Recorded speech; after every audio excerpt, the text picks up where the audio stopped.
Hi guys and welcome back to the channel Deepak Yadav Education. Welcome to the daily The Hindu and Indian Express news and editorial analysis of 6th of December 2022.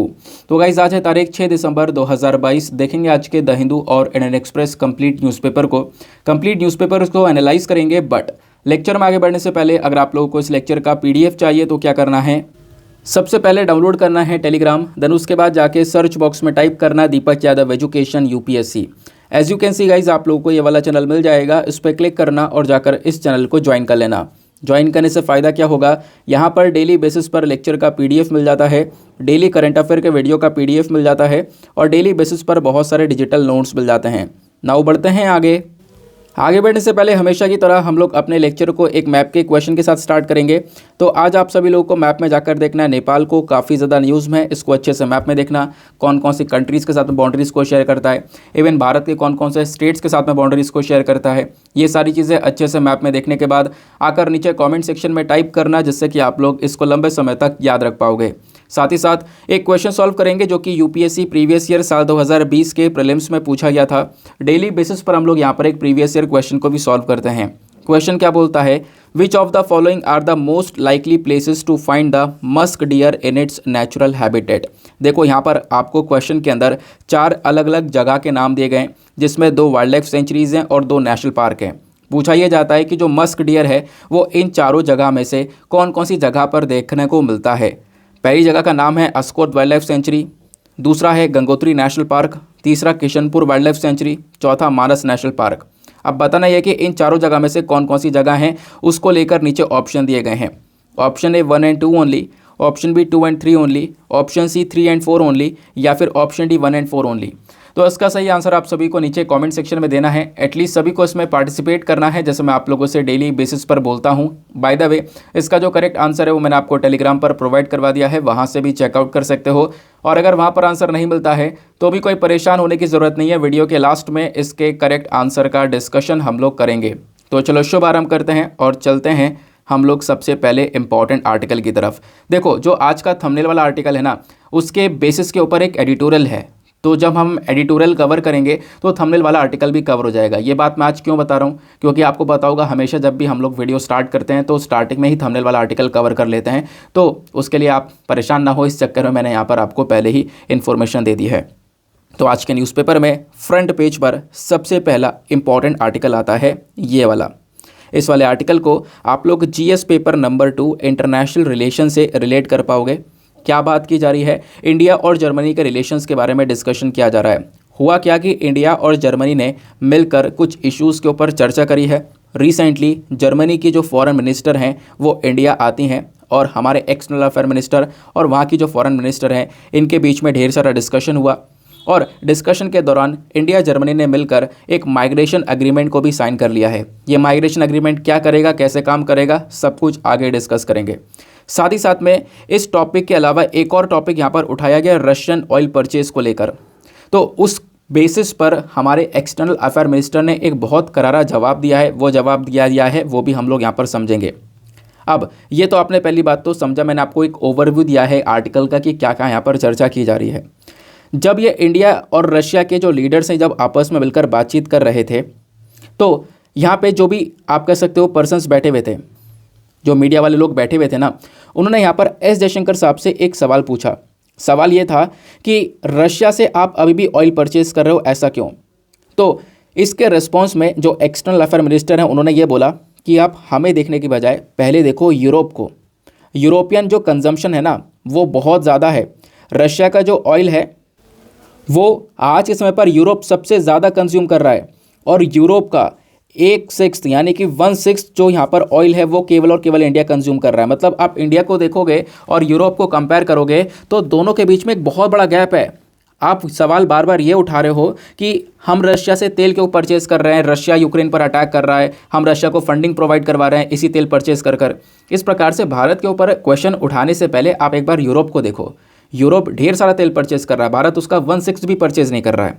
तो वो चीज़ें यहाँ पर आप कह सकते हो external affair minister के थ्रू जवाब के तौर पर दी गई। साथ ही साथ में अब इन दोनों के बीच में क्या क्या डिस्कशन किया गया, देखो इन्होंने काफ़ी सारे जो टॉपिक्स हैं बायलैटरल इश्यूज़ हैं उसके ऊपर चर्चा करी है। मैंने अभी आपको बताया कि जब यहाँ पर बातचीत ख़त्म हो रही थी इंडिया जर्मनी की तो इन्होंने लास्ट में एक कॉम्प्रहेंसिव जो पार्टनरशिप है ऑन माइग्रेशन, ये अग्रीमेंट साइन किया।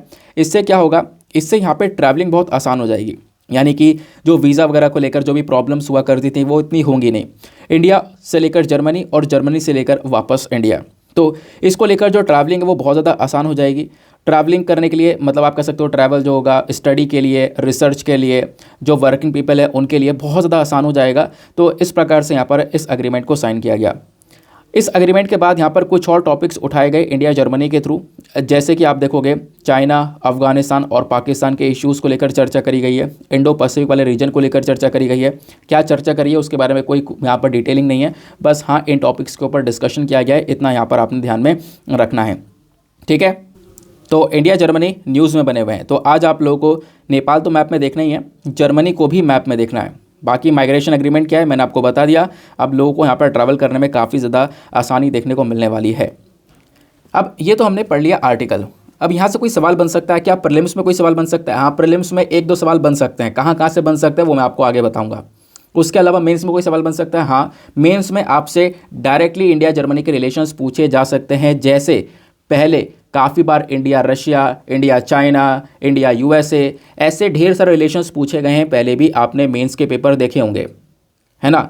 तो उसी के बेसिस पर आपको यहाँ पर दोनों कंट्रीज़ के रिलेशंस को प्रिपेयर करना है। चलो मैं आपको इसके बारे में काफ़ी सारी इन्फॉर्मेशन प्रोवाइड करवा देता हूँ। सबसे पहली बात, अगर हम इन दोनों कंट्रीज़ के रिलेशंस को देखते हैं तो बैकग्राउंड समझेंगे। बैकग्राउंड क्या है कि देखो जर्मनी ना अपना जो कंजुलेट है, जो अपनी एम्बेसी आप कह सकते हो, वैसे यहाँ पर एक कंजुलेट देखने को मिलता है। तो ये जो कंजुलेट है इन्होंने यहाँ पर एस्टेब्लिश किया था मुंबई के अंदर 1951 में, और उसके बाद यहाँ पर कंजुलेट के बाद जाकर एक फुल फ्लैज एम्बेसी यहाँ पर इन्होंने बनाई इंडिया के अंदर में, खासकर न्यू दिल्ली में 1952 में। ठीक है ना। तो 1951 1952 से आप कह सकते हो जो रिलेशंस हैं इन दोनों कंट्रीज़ के वो शुरू हो जाते हैं। इंडिया जर्मनी ने मिलकर एक स्ट्रेटेजिक पार्टनरशिप को यहाँ पर साइन किया हुआ है साल 2000 से लेकर साल 2001 के बीच में। मई 2000 के अंदर की बात है, यानी कि जो साल 2000 था हमारा उसमें मई के महीने की बात है। दोनों कंट्रीज़ ने मिलकर जो एजेंडा है for the Indo German partnership, इस एजेंडा को अडॉप्ट किया। इनका मकसद था कि दोनों कंट्रीज़ मिलकर पार्टनरशिप करें, और पार्टनरशिप कैसे मजबूत हो पाएगी, जब दोनों कंट्रीज़ के बीच में रेगुलर बेसिस पर मीटिंग्स होती रहेंगी। तो इस पार्टनरशिप के दौरान मेंशन किया गया कि हाँ, अब इन दोनों कंट्रीज़ के बीच में, इन दोनों के हेड्स के बीच में रेगुलर बेसिस पर मीटिंग्स हुआ करेंगी। इन दोनों कंट्रीज़ के फॉरेन मिनिस्टर्स के बीच में हर साल मीटिंग्स हुआ करेंगी, और ऐसा आज के समय पर हो भी रहा है। हर साल हम यहाँ पे जर्मनी के साथ में इस प्रकार से मीटिंग कर भी रहे हैं। अब इंडिया और जर्मनी का यहाँ पर आप कह सकते हो कॉन्वर्जेंस कहाँ कहाँ पर देखने को मिलेगा। दोनों एक दूसरे के प्रति आप कह सकते हो कि एक अट्रैक्टिव वे में कहाँ पे देखने को मिलेंगे। देखो जर्मनी जो है ना वो भारत को देखता है as a pillar of Asian stability. जो पूरा एशिया है ना उसका एक मेन पिलर इंडिया है। बिल्कुल सही बात भी है ये, जर्मनी इसी प्रकार से यहाँ पर इंडिया को देखता भी है। साथ ही साथ में इंडिया के अंदर equality, liberty, fraternity, democratic values को फॉलो किया जाता है। इस चीज़ को लेकर भी यहाँ पर जो जर्मनी है वो काफ़ी ज़्यादा आप कह सकते हो कि खुश रहता है, क्योंकि जर्मनी भी यहाँ पर इन चीज़ों के ऊपर बिलीव तो करता है। और यहाँ पर फिर एक दूसरे कंट्रीज़ को यहाँ पर बेसिकली एक कॉमन वे में जर्मनी देखने की कोशिश करता है। उसके बाद में आज के समय पर जर्मनी ने ढेर सारी प्रॉब्लम्स जो हैं वो फेस करी हैं। जैसे कि जर्मनी के आसपास जो कंट्रीज़ हैं वहाँ पे काफ़ी सारी प्रॉब्लम्स हुई। जैसे यूके के अंदर आपको पता होगा ब्रेक्जिट मूवमेंट चला है ना, जो यूनाइटेड किंगडम है वो बेसिकली बाहर निकल गया। जो ब्रेक्जिट मूवमेंट था, यूरोपियन यूनियन से जब यूके बाहर निकला तो उसको हम लोग बोलते हैं ब्रेक्जिट। फिर उसके बाद में ट्रेड वॉर आपको देखने को मिल जाती है। अमेरिका और चाइना आपस में व्यापार को लेकर एक वॉर में आप कह सकते हो भिड़े हुए हैं। उसके बाद में आप देखोगे जो चाइना है, चाइना का जो एक्सपेंशन है वो लगातार बढ़ता जा रहा है पूरे यूरोप के अंदर। ऐसे ढेर सारी प्रॉब्लम्स आज के समय पर जर्मनी के आसपास देखने को मिल रही है, जिस बेसिस पर जर्मनी ने इन सारी प्रॉब्लम्स को एनालाइज किया। और एनालाइज करते हुए इन्होंने समझा कि डेफिनेटली यहाँ पर भारत के साथ में एक पार्टनरशिप करना बनता है, क्योंकि इंडिया जर्मनी के लिए एक इम्पॉर्टेंट रोल प्ले कर सकता है, और डेफिनेटली जर्मनी भी भारत के लिए एक इम्पॉर्टेंट रोल प्ले करता है। वो कैसे, वो मैं आगे आप लोगों को बताऊंगा।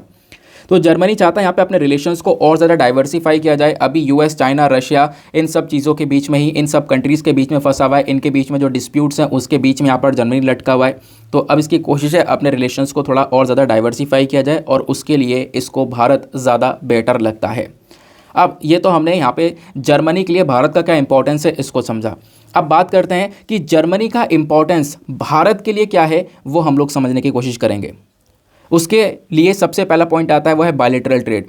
दोनों देशों के बीच का जो व्यापार है ना वो बहुत इंपॉर्टेंट है। जर्मनी आज के समय पर भारत का एक लार्जेस्ट ट्रेडिंग पार्टनर है पूरे यूरोप के अंदर में।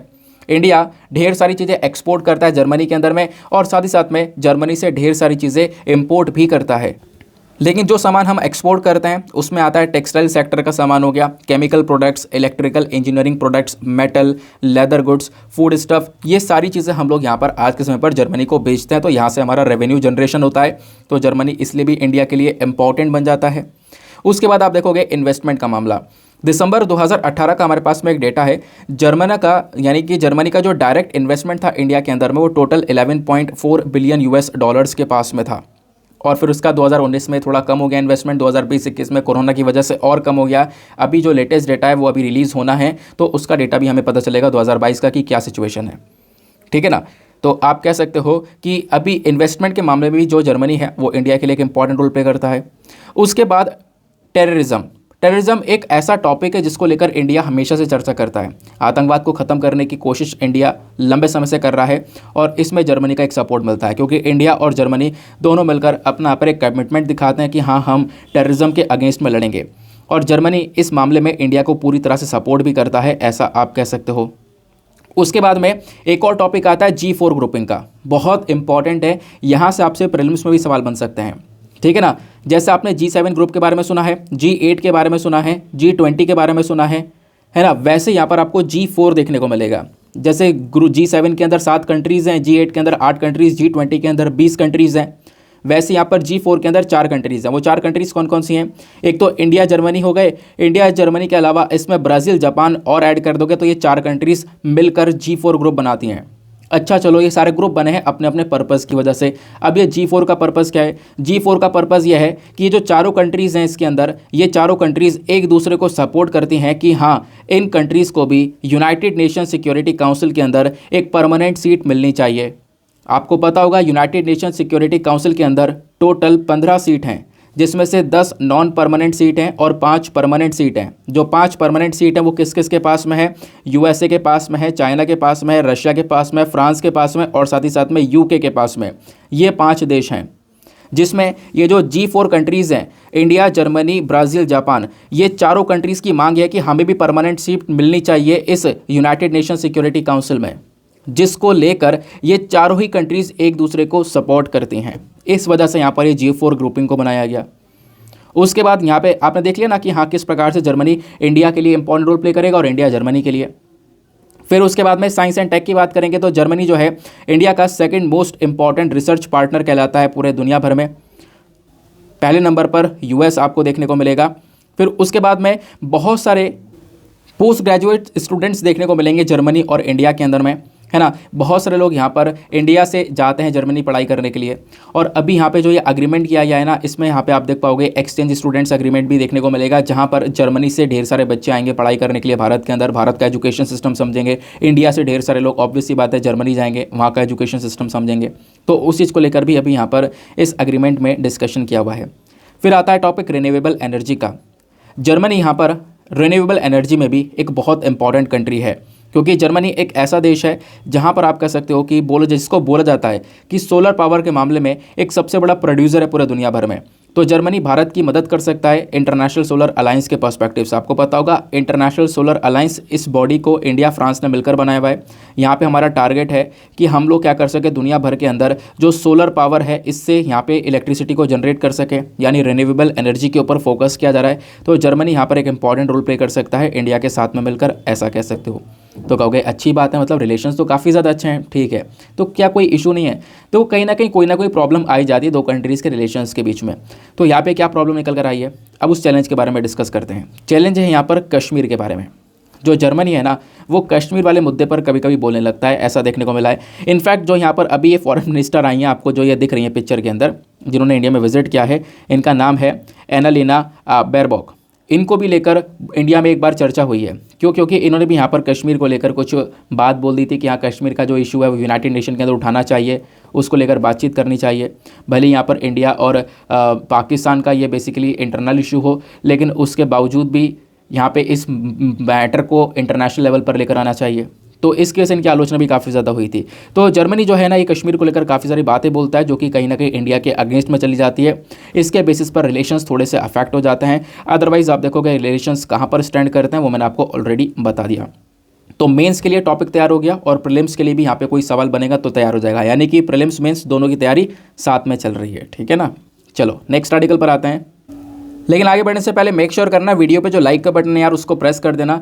एक छोटा सा टारगेट है हमारा 5K प्लस लाइक्स का, जिसको आप लोग अचीव करवा सकते हो। साथ ही साथ में मेरे साथ में इंस्टाग्राम पे कनेक्ट कर सकते हो। इंस्टाग्राम पे जाना, सर्च बॉक्स में टाइप करना दीपक यादव एजुकेशन, आपको ये वाला प्रोफाइल मिलेगा।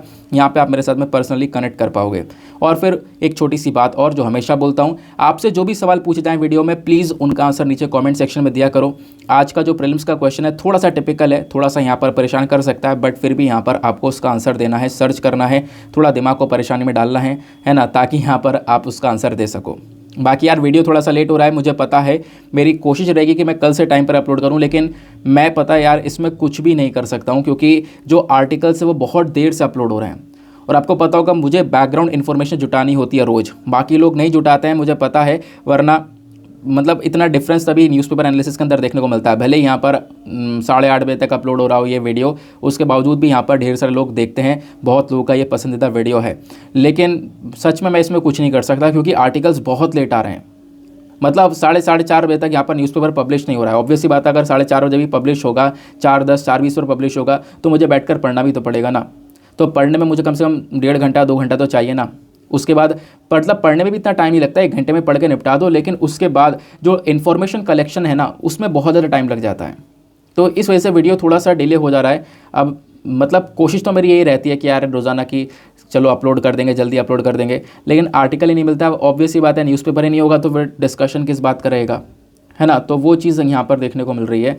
तो कोशिश रहेगी कि मैं मतलब कोशिश तो कर ही रहा हूँ रोज़ाना कि यहाँ पे यार हो जाए। वरना अगर न्यूज़पेपर जल्दी पब्लिश हो जाए ना, सुबह 3:30 बजे के आसपास पब्लिश हो जाए, तो फिर काम हो जाएगा। तो मैं यहाँ पर वीडियो को 7 बजे तक अपलोड कर सकता हूँ, लेकिन ऐसा हो नहीं पा रहा है। आई होप मेरी बात आप लोग समझ रहे होंगे, क्योंकि मैं ये बात इसलिए बोल रहा हूँ, बार बार बोलना पड़ता है मुझे, क्योंकि ढेर सारे मैं कमेंट्स देखता हूँ नीचे वीडियोज़ के अंदर, सर वीडियो लेट हो रहा है, लेट हो रहा है, लेट हो रहा है। लोग 6 बजे अपलोड कर देते हैं, लोग 7 बजे अपलोड कर देते हैं। तो यार देखो, थोड़ा सा यहाँ पर आपको फ़र्क तो देखने को मिलेगा ना वीडियोस के अंदर। डेफिनेटली आप वीडियोस को कंपेयर कर सकते हो कि कहाँ कहाँ पर किस किस चीज़ के बेसिस पर आपको क्या क्या चीज़ें मिल रही हैं। जहाँ पे भी वैसे आपको अच्छा लगता है, आपको जहाँ पे भी समझ आता है, आपको वहाँ से पढ़ना चाहिए। ऑब्वियस सी बात है, मैं सही कह रहा हूँ, लेकिन आप यहाँ पर डिफरेंस क्रिएट कर सकते हो वीडियोज़ के अंदर में। ठीक है ना। चलो ना, यहाँ पर आपको एक छोटा सा पिक्चर देखने को मिलेगा। अब ये पिक्चर पढ़ना है नहीं पढ़ना, अब इसमें क्या है इंपॉर्टेंट चीज़, थोड़ा सा मैं आपको उसके बारे में बताता हूँ। बात की जा रही है ये डल लेक की। श्रीनगर के अंदर आपको ये डल लेक देखने को मिलती है। तो ये कल सुबह का पूरा पिक्चर है। ये बोला जा रहा है कि कल काफ़ी ज़्यादा ठंड पड़ी थी यहाँ पर, और संडे नाइट में यहाँ पर बोला जा रहा है कि अभी तक के सीज़न की सबसे ठंडी रात रही है संडे की नाइट, जिस बेसिस पर यहाँ पर ये पिक्चर दिया गया। तो ये पिक्चर बहुत सुंदर सा लग रहा है। डल लेक है, तो डल झील के बारे में आपको यहाँ पर पढ़ लेना है कि एग्जैक्टली यहाँ पर ये डल झील है क्या। ठीक है ना, क्योंकि लेक को लेकर कहीं ना कहीं सवाल बन रहे हैं, इस बार भी बना था। तो GS पेपर नंबर 3 एनवायरमेंट से इस आर्टिकल को आप लोग लिंक कर पाओगे। डल लेक कहाँ पर है, पहले तो लोकेशन श्रीनगर में देखने को मिलती है। श्रीनगर जम्मू कश्मीर की ही एक समर कैपिटल है। ये जो लेक, ये जो झील है ना, इसका जो नेम है वो डल लेक के अलावा इसको लेक ऑफ फ्लावर्स के नाम से भी बोला जाता है। लेक ऑफ फ्लावर्स के बाद श्रीनगर्स ज्वेल या फिर jewel in the crown of Kashmir, इस प्रकार से इसके 2 नाम और हैं, बेसिकली 3 नाम और हैं। ये तीनों नाम आपने ध्यान में रखने हैं, कभी भी यहाँ पर किसी भी नाम से सवाल बन सकता है। ठीक है ना। अब ये जो लेक है ये काफ़ी ज़्यादा इंपॉर्टेंट सोर्स है कमर्शियल ऑपरेशंस के लिए, यानी यहाँ पे ढेर सारी फिशिंग की जाती है, मछली पकड़ी जाती है इस लेक से, है ना, या फिर वाटर प्लांट हार्वेस्टिंग की जाती है। तो यहाँ से बहुत सारे लोग यहाँ पे आप कह सकते हो अपनी अर्निंग्स करते हैं, बहुत सारा पैसा कमाते हैं, है ना। तो कमर्शियल सोर्स भी आपको ये देखने को मिल जाती है झील। सवाल बनते रहते हैं। 2000 में यानी साल 2000 में एक सवाल पूछा था UPSC ने, लेकिन ये थोड़ा इंटरनेशनल लेवल का था। वो ये था लेक तांजानिया के बारे में, सॉरी लेक विक्टोरिया के बारे में। अब मैंने डायरेक्टली पता है आंसर ही बता दिया आपको। लेक विक्टोरिया के बारे में यहाँ पर क्वेश्चन पूछा गया था। पूछा ये गया था कि इन चारों लेक में से एक ऐसी लेक है जो कि तांजानिया और युगांडा के बीच में एक बॉर्डर को बनाती है, वो कौन सी लेक है? तो वो उसका करेक्ट आंसर है लेक विक्टोरिया। ठीक है ना। वैसे एक और सवाल पूछा गया था, ये कहोगे तो मतलब आप जो पहला वाला सवाल देखा है आपने, वो आप सोच रहे होंगे कि सर ये तो बहुत पुराना है, साल 2000 में पूछा गया था। तो देखो ये वाला सवाल ना जो अब दिखा रहा हूँ ये साल 2022 में पूछा गया था, यानी अब की बार पूछा गया था, अब की बार वाले प्रीलिम्स में। सवाल क्या था, which one of the following lakes of West Africa has become dry and turned into a desert. कौन सी झील है यहाँ पे जो कि सूख गई है और यहाँ पर एक डेजर्ट के अंदर कन्वर्ट हो गई है, तो वो यहाँ पर है लेक फैगुबिन। ठीक है ना, तो बी जो है वो उसका करेक्ट आंसर हो जाएगा। कहोगे क्वेश्चन रिपीट हो रहे हैं, तो हाँ यार देखो क्वेश्चन रिपीट भी होते हैं और मुझे भी बार बार ये क्वेश्चन लगाने पड़ते हैं। ऑब्वियसली बात है, यही क्वेश्चन पूछे गए तो आप इसी के बेसिस पर आगे की तैयारी कर सकते हो। ठीक है ना। Now next article very very important, India और श्रीलंका के बारे में चर्चा की गई है। Again GS paper number 2 international relation. बात क्या है, तो श्रीलंका ने मांग करी है भारत से, क्या मांगा है कि भारत इनकी मदद करे ताकि इनका जो डेयरी सेक्टर है वो बूस्टअप हो पाए, क्योंकि डेयरी सेक्टर में आज के समय पर श्रीलंका में ढेर सारी परेशानियां फेस करनी पड़ रही है। दूध बहुत महंगा है, डेयरी से सेक्टर में यहाँ पे जो दूध से बने हुए बाकी सारे प्रोडक्ट्स हैं वो भी बहुत महंगे देखने को मिलेंगे। इनफैक्ट यहाँ पर जो बच्चे दूध का कंजम्पशन करते हैं, बच्चे जो दूध पीते हैं ना, उनका कंजम्पशन भी अभी कम हो चुका है, लोग चाय पीना कम कर चुके हैं। ये प्रॉब्लम्स यहाँ पर नज़र आ रही हैं आज के समय पर श्रीलंका के अंदर। तो अभी इन्होंने अपने डेयरी प्रोडक्शन को बढ़ाने के लिए भारत से मदद मांगी है। इन्होंने मांगा है कि देखो इंडिया के पास में एक इंपॉर्टेंट बॉडी है नेशनल डेयरी डेवलपमेंट बोर्ड, वो यहाँ पर एक इंपॉर्टेंट रोल प्ले कर सकता है भारत के अंदर इस डेयरी प्रोडक्शन को बढ़ाने में। तो श्रीलंका के ऑफिशियल्स जो है उनका यहाँ पर ये मांग है, इंडिया इनको मदद करे, इंडिया इनको सपोर्ट करे। अब इंडिया क्या करेगा वो आने वाले समय पर हम लोगों को पता चलेगा। ठीक है ना। इनका कहना यहाँ पर यह है कि पिछले कुछ समय पर श्रीलंका ने ढेर सारी प्रॉब्लम फेस करी, आप सबको पता है इकोनॉमिक क्राइसिस से ये जूझ रहा है, मिल्क का प्रोडक्शन यहाँ पर बहुत कम हो चुका है और अभी यहाँ पर इनके पास में इतना सारा उधार मतलब इतना सारा कर्ज इनको चुकाना है कि बाकी परेशानियाँ जो हैं ये इनके ऊपर फोकस कर ही नहीं पा रहे हैं। खाने को लेकर ढेर सारी परेशानी आ रही हैं। अभी के समय पर श्रीलंका ज़्यादातर डिपेंडेंट है इम्पोर्ट के ऊपर, ढेर सारा सामान ये अपने देश में मंगा रहा है। इनफैक्ट आप देखोगे ना तो आपका क्वेश्चन ये होगा कि अब ये भारत से मदद मांग रहा है, तो अभी तक यहाँ पर इसके पास में डेयरी सामान कहाँ से आ रहा था, डेयरी का प्रोडक्ट्स कहाँ से आ रहा था, तो अभी तक ये न्यूजीलैंड से ज़्यादातर इंपोर्ट कर रहा था। न्यूजीलैंड से ज़्यादातर यहाँ पर ये सामान पहुँचता है ना। तो अभी यहाँ पे ये देखने को मिल रहा है कि हालात थोड़े से और ख़राब हो गए हैं, इंपोर्ट के ऊपर डिपेंडेंसी बहुत ज़्यादा बढ़ गई है, एक लेवल से ज़्यादा बढ़ चुकी है। तो इनकी मांग यहाँ पर यह है कि ये लोग अपने कंट्री में खुद लोकली इसको प्रोड्यूस करें, है ना। तो लोकल प्रोडक्शन में इंडिया इनकी हेल्प करे, ये बेसिकली यहाँ पर ये चाहते हैं। ठीक है ना। जो बच्चे हैं उन्होंने आज के समय पर जो ये दूध पहले ज़्यादा बार पिया करते थे, आज के समय पर कम कर दिया है। मिल्क की जो कॉस्ट है ना, वो 1 किलोग्राम जो दूध है वो अभी श्रीलंका के अंदर लगभग 111 रुपये के आसपास है, मतलब 1 लीटर दूध 111 के आसपास।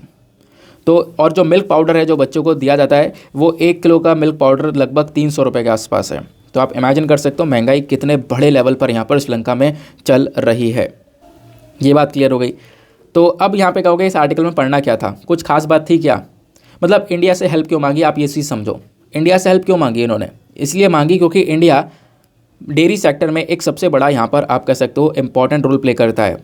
जैसे मैं आपको कुछ डेटा बताता हूँ भारत के डेयरी सेक्टर को लेकर, कुछ अलग से फैक्चुअल डेटा मैं आपको दे रहा हूँ, प्लीज़ इसको अपने पास में स्टोर करके रखना। इंडिया जो है ना दुनिया का सबसे बड़ा मिल्क प्रोड्यूसिंग कंट्री है। हम लोग दुनिया भर में जितना भी दूध का प्रोडक्शन होता है उसका 22% प्रोडक्शन केवल भारत ही कर रहा है, और पूरे एशिया में जितना भी मिल्क का प्रोडक्शन होता है उसका 57% प्रोडक्शन इंडिया कर रहा है। तो आप इमेजिन कर सकते हो कितना बड़े लेवल पर दूध का प्रोडक्शन इंडिया में हो रहा है। इंडिया के अंदर 1951 के आसपास जो मिल्क का प्रोडक्शन है वो 17 मिलियन टन के आसपास था, 1951 की बात कर रहा हूँ। और पता है अभी हमने कितना ज़्यादा इसके अंदर चेंज किया है। चेंज ये हुआ कि साल 2018-19 के अंदर यही मिल्क का प्रोडक्शन 187.7 मिलियन टन के आसपास पहुँच गया। मतलब मिल्क का प्रोडक्शन एक समय पर 17 मिलियन टन था, जो कि बढ़कर 187 तक हम लोगों ने पहुंचाया। अब इंपॉर्टेंस की बात करें तो देखो डेयरी सेक्टर ऑब्वियसली भारत के लिए बहुत इंपॉर्टेंट है। क्यों? क्योंकि यहाँ पर जो खासकर गांव है ना, गांव के जो लोग हैं वहाँ पे जो बहुत सारे फार्मर्स हैं वो इसी सेक्टर के ऊपर डिपेंडेंट हैं। गांव की ज़्यादातर जो इनकम जनरेट हो रही है वो इसी सेक्टर से जनरेट हो रही है। लोगों ने गाय भैंस पाल रखी हैं, उससे दूध का प्रोडक्शन कर कर वही यहाँ पर बेच कर उसी से यहाँ पर इनका पैसा जनरेट हो रहा है, घर चल रहा है। और फार्मर्स का लाइवलीहुड यहाँ पर इंप्रूव हुआ है, जॉब्स यहाँ पर बहुत सारी मिली हैं, है ना। तो इसके लिए भी यहाँ पर ये सेक्टर काफ़ी इंपॉर्टेंट है। हालांकि इस सेक्टर ने ढेर सारी प्रॉब्लम्स अभी भी फेस कर रहा है, ये चैलेंजेस फेस कर रहा है। जैसे यहाँ पर हम लोग मिल्क प्रोडक्ट्स बना तो लेते हैं, इनकी प्रॉपर पैकेजिंग अभी भी अवेलेबल नहीं है, इनकी लेबलिंग नहीं हो पाती है ना, इतनी मार्केटिंग अच्छी है नहीं, और कोई व्यक्ति इतनी जल्दी ब्रांड नहीं बना सकता। तो ब्रांड बिल्डिंग बहुत ज़्यादा कठिन है इसके अंदर में। और उससे भी एक बहुत बड़ा कठिन काम है कोल्ड चेन ट्रांसपोर्टेशन, यानी कि जितना भी ये दूध या दूध से बने हुए प्रोडक्ट्स हैं इनको ठंडा करके रखना होता है, फ्रिज वगैरह में रखते हो वरना ख़राब हो जाएगा। तो ये जो फ्रिज वाली फैसिलिटी है, यानी ठंडा रखने वाली जो फैसिलिटी है कोल्ड चेन ट्रांसपोर्टेशन, उसकी काफ़ी बड़ी कमी देखने को मिलती है। जिसकी वजह से यहाँ पर ये जो डेयरी सेक्टर है इसको ढेर सारी प्रॉब्लम फेस करनी पड़ती है इंडिया के अंदर। बात क्लियर हो गई। चलो आगे आते हैं उसके बाद नेक्स्ट आर्टिकल पर। तो मतलब आपको इस वाले आर्टिकल में भी मेंस के लिए काफ़ी कुछ मिल चुका है। दो एस्पेक्ट क्लियर हो चुके हैं। इंडिया श्रीलंका के रिलेशंस में यहाँ पर क्या प्रॉब्लम चल रही है वो यहाँ पर आपने समझा, श्रीलंका किस चीज़ की मदद मांग रहा है आपने करंट इशू समझा। फिर इंडियन डेयरी सेक्टर के बारे में आपने पढ़ लिया, डेयरी सेक्टर के अंदर क्या प्रॉब्लम्स है जो भी आपसे पूछा जाए, चाहे वह इंटरव्यू के पर्सपेक्टिव से पूछा जाए, चाहे वो यहाँ पर आपके एग्जामिनेशन के पर्सपेक्टिव से पूछा जाए, तो आप आराम से यहाँ पर इसको लिख पाओगे। नाउ नेक्स्ट एक छोटा सा आर्टिकल देखने को मिलेगा, catching small fry is not enough, nab masterminds of drugs and smuggling FM. FM मतलब फाइनेंस मिनिस्टर, ठीक है ना। तो जो हमारी फाइनेंस मिनिस्टर है निर्मला सीतारमण जी, इन्होंने कल के दिन क्या बोला, जो एक इन्वेस्टिगेशन एजेंसी है जिसको हम लोग डीआरआई बोलते हैं। डीआरआई मतलब क्या है, डिपार्टमेंट ऑफ रेवेन्यू इंटेलिजेंस। अब इसके ऊपर जोर डाला कि आपको क्या करना है कि आज के समय पर जो इंडिया में स्मगलिंग बढ़ रही है ड्रग्स की, कोकेन की स्मगलिंग बढ़ रही है, उसको रोकना है। और इसलिए ये बॉडी काम करती है, लेकिन इनको यहाँ पर थोड़ा ज़्यादा फोकस करना होगा, इस प्रकार से यहाँ पर सरकार ने जोर दिया है। क्योंकि यहाँ पर अभी हुआ क्या कि जो डीआरआई है ना, डिपार्टमेंट ऑफ रेवेन्यू इंटेलिजेंस, इसका फाउंडेशन डे का सेलिब्रेशन किया जा रहा था। तो इस फाउंडेशन डे के सेलिब्रेशन के तहत यहाँ पर जो हमारी फाइनेंस मिनिस्टर है उन्होंने एक स्पीच दी। उस स्पीच के दौरान इन्होंने बताया कि जो डीआरआई है ये बेहतरीन तरीके से काम कर रहा है, बहुत सारी जो ड्रग्स की स्मगलिंग हो रही है उसको रोकने का काम कर रहा है। बट अभी भी यहाँ पर इंडिया के अंदर स्मगलिंग ज़्यादातर देखने को मिल रही है, उसको भी यहाँ पर रोकना होगा। तो इस प्रकार से यहाँ पर इन्होंने अपनी स्पीच के अंदर मेंशन किया है। अभी आपसे कभी भी कुछ भी नहीं पूछा जाएगा इस आर्टिकल में से। इस आर्टिकल में से 1% भी चीज़ नहीं निकल के आती है जो आपसे एग्जामिनेशन में पूछी जाए। लेकिन अब आप जब बैकग्राउंड देखते हो, अपना यूपीएससी का सिलेबस देखते हो, तो इस आर्टिकल में से आप काफ़ी कुछ निकाल सकते हो। जैसे DRI, department of revenue intelligence, जो भी इंपॉर्टेंट इंस्टीट्यूशंस होते हैं ना, वो डायरेक्ट यूपीएससी ने लिख रखा है आपके सिलेबस में। जीएस पेपर नंबर 2 का जब आप सिलेबस देखोगे तो बिल्कुल लास्ट में जाना, लास्ट वाले से 2-3 पॉइंट्स ऊपर देखना, आपको ये वाला टॉपिक देखने को मिलेगा। सिलेबस अगर आपने देखा है तो आप समझ गए होंगे कि ये टॉपिक जो डिपार्टमेंट ऑफ रेवेन्यू इंटेलिजेंस है वो कितना ज़्यादा इंपॉर्टेंट बन जाता है। तो डीआरआई है क्या? देखो, डीआरआई का रिसेंटली फाउंडेशन डे सेलिब्रेट किया गया है, जिस वजह से यहाँ पर ये न्यूज़ में है। तो डीआरआई आज के समय पर एक एंटी स्मगलिंग एजेंसी है भारत की। जो स्मगलिंग होती है ना, इधर से उधर गलत तरीके से, इलीगल तरीके से सामान को यहाँ पर इधर उधर से उधर पहुँचाया जा रहा है, इसको यहाँ पर रोकने का काम करता है। और डीआरआई कौन सी बॉडी के अंदर में काम करती है? मिनिस्ट्री ऑफ फाइनेंस के अंडर में काम करती है। इसी वजह से फाइनेंस मिनिस्टर यहाँ पर डीआरआई को लेकर काफ़ी सारी बातें बोल रही हैं, ठीक है ना। बाकी आप देखोगे, वैसे DRI majorly central board of indirect tax and custom के अंडर में काम करती है। ये board basically ministry of finance के अंडर में आता है। मतलब ओवरऑल अगर मिनिस्ट्री पूछी जाए तो मिनिस्ट्री ऑफ फाइनेंस के अंदर आपको ये बॉडी काम करती हुई नज़र आएगी। बात क्लियर हो गई। इस बॉडी का काम है जो भी स्मगलिंग है उसको यहाँ पर रोकना, और इसको काफ़ी सारे टास्क दिए गए हैं स्मगलिंग रोकने के। जो कमर्शियल फ्रॉड्स होते हैं उसको यहाँ पे रोकने का ये काम करता है, या फिर इलीगल तरीके से यहाँ पे जो व्यापार हो रहा है एनवायरमेंट सेक्टर में उसको भी यहाँ पे रोकने का काम करता है। ये सारी पावर्स आप कह सकते हो डीआरआई के पास में है। और डीआरआई को बनाया गया था 4 दिसंबर 1957 में। तो 4 दिसंबर अभी रिसेंटली निकला है, तो 4 दिसंबर को यहाँ पर इसका आप कह सकते हो फाउंडेशन डे सेलिब्रेट किया गया। वैसे 4 दिसंबर 1957 में इसको बनाया गया था, तो ध्यान रखना। लेकिन यहाँ पे जो हमारी फाइनेंस मिनिस्टर है वो स्पेसिफिकली फोकस कर रही है ड्रग्स की स्मगलिंग के ऊपर। तो इंडिया के अंदर जो ड्रग्स की स्मगलिंग है ना, वो पिछले कुछ समय पर काफ़ी बढ़ भी रही है। क्यों? क्योंकि हम देख रहे हैं कि इंडिया का जो यूथ है वो बेसिकली ड्रग एडिक्शन की तरफ बढ़ता हुआ नजर आया है। अब ड्रग में जो ओपीएम वगैरह है उसका सबसे ज़्यादा प्रोडक्शन हो रहा है। अब इंडिया में इसका प्रोडक्शन होता नहीं है। इन जो अफीम वगैरह है ना, इनका प्रोडक्शन भारत में होता नहीं है। तो कहाँ पे होता है? भारत के जो पड़ोसी देश हैं इंडिया के अलावा जब आप देखोगे तो इधर हो गया पाकिस्तान, पाकिस्तान के बाद यहाँ पर हो गया अफ़गानिस्तान, उसके बाद ईरान हो गया, और इधर की साइड आप देखोगे तो इधर म्यांमार हो गया। म्यांमार के बाद यहाँ पर म्यांमार के आसपास की जो कंट्रीज़ हो गई, ये सब कंट्रीज़ के अंदर जो इन ड्रग्स का प्रोडक्शन है वो सबसे ज़्यादा होता है। और जब हमारी कंट्रीज़ के बराबर में जब ड्रग्स का प्रोडक्शन होता है ना, तो वो जो ड्रग्स है वो कहीं ना कहीं इंडिया के अंदर भी पहुंचता है। तो इसकी वजह से जो स्मगलिंग वो आज के समय पर बढ़ रही है, क्योंकि इंडिया बेसिकली गोल्डन ट्रायंगल और गोल्डन क्रीसेंट के बीच में आता है। आपको पता होगा गोल्डन ट्रायंगल क्या है? तो गोल्डन ट्रायंगल मतलब Thailand, Myanmar, Vietnam, Laos. Thailand, Myanmar, Vietnam, Laos यहाँ पे हो गए, बीच में इंडिया आ गया। और उसके बाद यहाँ पर गोल्डन क्रीसेंट के अंदर आते हैं 3 देश, पाकिस्तान, अफगानिस्तान, ईरान। तो Pakistan, Afghanistan, Iran, Thailand, Myanmar, Laos. उसके बाद यहाँ पर आप देखोगे इसमें वियतनाम भी आ गया, बीच में यहाँ पर इंडिया आ गया। इंडिया के इधर ये सारे देश आ जाते हैं और इधर ये सारे देश आ जाते हैं, इनके बीच में भारत फंस जाता है। अब ये जो कंट्रीज़ हैं, ये कंट्रीज़ क्यों बोली जा रही हैं, मतलब इसको गोल्डन क्रीसेंट और गोल्डन ट्रायंगल क्यों बोल रहे हैं? क्योंकि इन कंट्रीज़ के अंदर सबसे ज़्यादा ड्रग्स का प्रोडक्शन किया जाता है। और जब प्रोडक्शन होता है तो वो इंडिया के अंदर स्मगलिंग भी इसकी देखने को मिल जाती है, वो बात यहाँ पर बताई जा रही है इस पर्टिकुलर आर्टिकल के अंदर। तो सवाल बन सकता है गोल्डन क्रीसेंट में कौन कौन सी कंट्रीज़ हैं और गोल्डन ट्रायंगल में कौन कौन सी कंट्रीज़ हैं। तो ये चीज़ मैंने आपको बता दी है, प्लीज़ इसको यहाँ पर ध्यान में रखना और रट लेना इसको कि जो गोल्डन ट्रायंगल है इसके अंदर 4 देश हैं। भले ये ट्रायंगल इसको ट्रायंगल बोल रहे हों, लेकिन इसके अंदर 4 देश हैं, थाईलैंड, म्यांमार, वियतनाम, लाओस। और क्रीसेंट के अंदर आपको 3 देश देखने को मिल जाएंगे, पाकिस्तान, अफगानिस्तान और ईरान। ठीक है, चलो आगे आते हैं और चलते हैं पहले हम लोग अपने एडिटोरियल डिस्कशन पर। तो आज काफ़ी सारे इंपॉर्टेंट से एडिटोरियल हैं, जैसे एक एडिटोरियल ये है, इसको हम डिस्कस करेंगे। मतलब एक अच्छा टॉपिक है, पेरोल फरलो रूल्स एंड रेगुलेशंस क्या हैं समझेंगे, क्या होता है पेरोल फरलो, इसको लेकर राइटर क्या बोलते हैं, क्या हमें बदलने की ज़रूरत है वो समझेंगे। उसके बाद एक एडिटोरियल आपको टेक्स्ट एंड कॉन्टेक्स्ट पर देखने को मिलेगा, ये वाला, ये बहुत काम का है। देखो विज़िंजम पोर्ट बहुत ज़्यादा न्यूज़ में है, तो ये विज़िंजम पोर्ट को लेकर क्या कंट्रोवर्सी चल रही है, इस पोर्ट को लेकर जो फिशरमैन से उन्होंने कितना प्रोटेस्ट किया है, क्यों किया है, वो सारी बातें हम लोग यहाँ पर भी जानेंगे। ठीक है ना। तो अडानी पोर्ट को लेकर एक जो कंट्रोवर्सी चल रही है उसको समझने की कोशिश करेंगे। लेकिन आपको पता होगा हमेशा एडिटोरियल डिस्कशन से पहले हम लोग एक मेंस का क्वेश्चन लेते हैं। तो आज का मेंस का क्वेश्चन क्या बोलता है, देखो आज का मेंस का क्वेश्चन आप सभी को अटेम्प्ट करना है। क्यों? क्योंकि आज का क्वेश्चन अगर आप अटेम्प्ट कर रहे होंगे तो मतलब आप यूपीएससी का साल 2019 का क्वेश्चन अटेम्प्ट कर रहे होंगे। तो ये प्रीवियस ईयर क्वेश्चन है।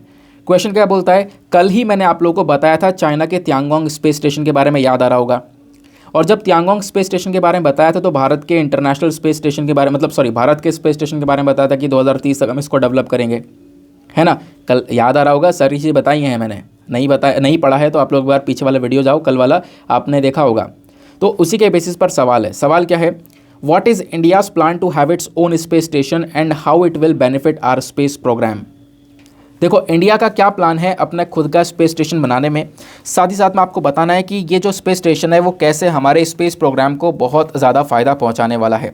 तो 250 शब्दों में आंसर लिखना है। आंसर लिखने के बाद में कहाँ पे सबमिट करना है, टेलीग्राम पर जाना, सर्च बॉक्स में टाइप करना Deepak Yadav education mains answer writing, full form लिखना, आपको मेरा चैनल मिलेगा।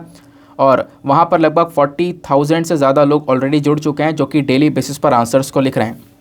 आप भी अपने आंसर को लिखना और आंसर लिखने के बाद में सबमिट करना और एटलीस्ट कोशिश करना कि सभी लोग 2-2 आंसर्स को रिव्यू कर सकें। जब आप सभी लोग 2-2 आंसर्स को रिव्यू करोगे तो इससे बहुत सारे फ़ायदे होंगे। एक तो आपको बेनिफिट होगा कि आपको कुछ इंपॉर्टेंट पॉइंट्स मिलेंगे, एक्स्ट्रा पॉइंट्स मिलेंगे जो कि आपने नहीं लिखे हैं। साथ में आप सामने वाले व्यक्ति के आंसर में अगर कोई मिस्टेक्स होती हैं तो बता सकते हो कि हाँ यहाँ पर आपको एक इम्प्रूवमेंट की आवश्यकता है। बात क्लियर हो गई। चलो आते हैं हम लोग अपने एडिटोरियल पर। ये जो पर्टिकुलर एडिटोरियल है ये लिखा है आर.के. विज साहब ने। ये कौन है, एक फॉर्मर स्पेशल डीजीपी हैं छत्तीसगढ़ के।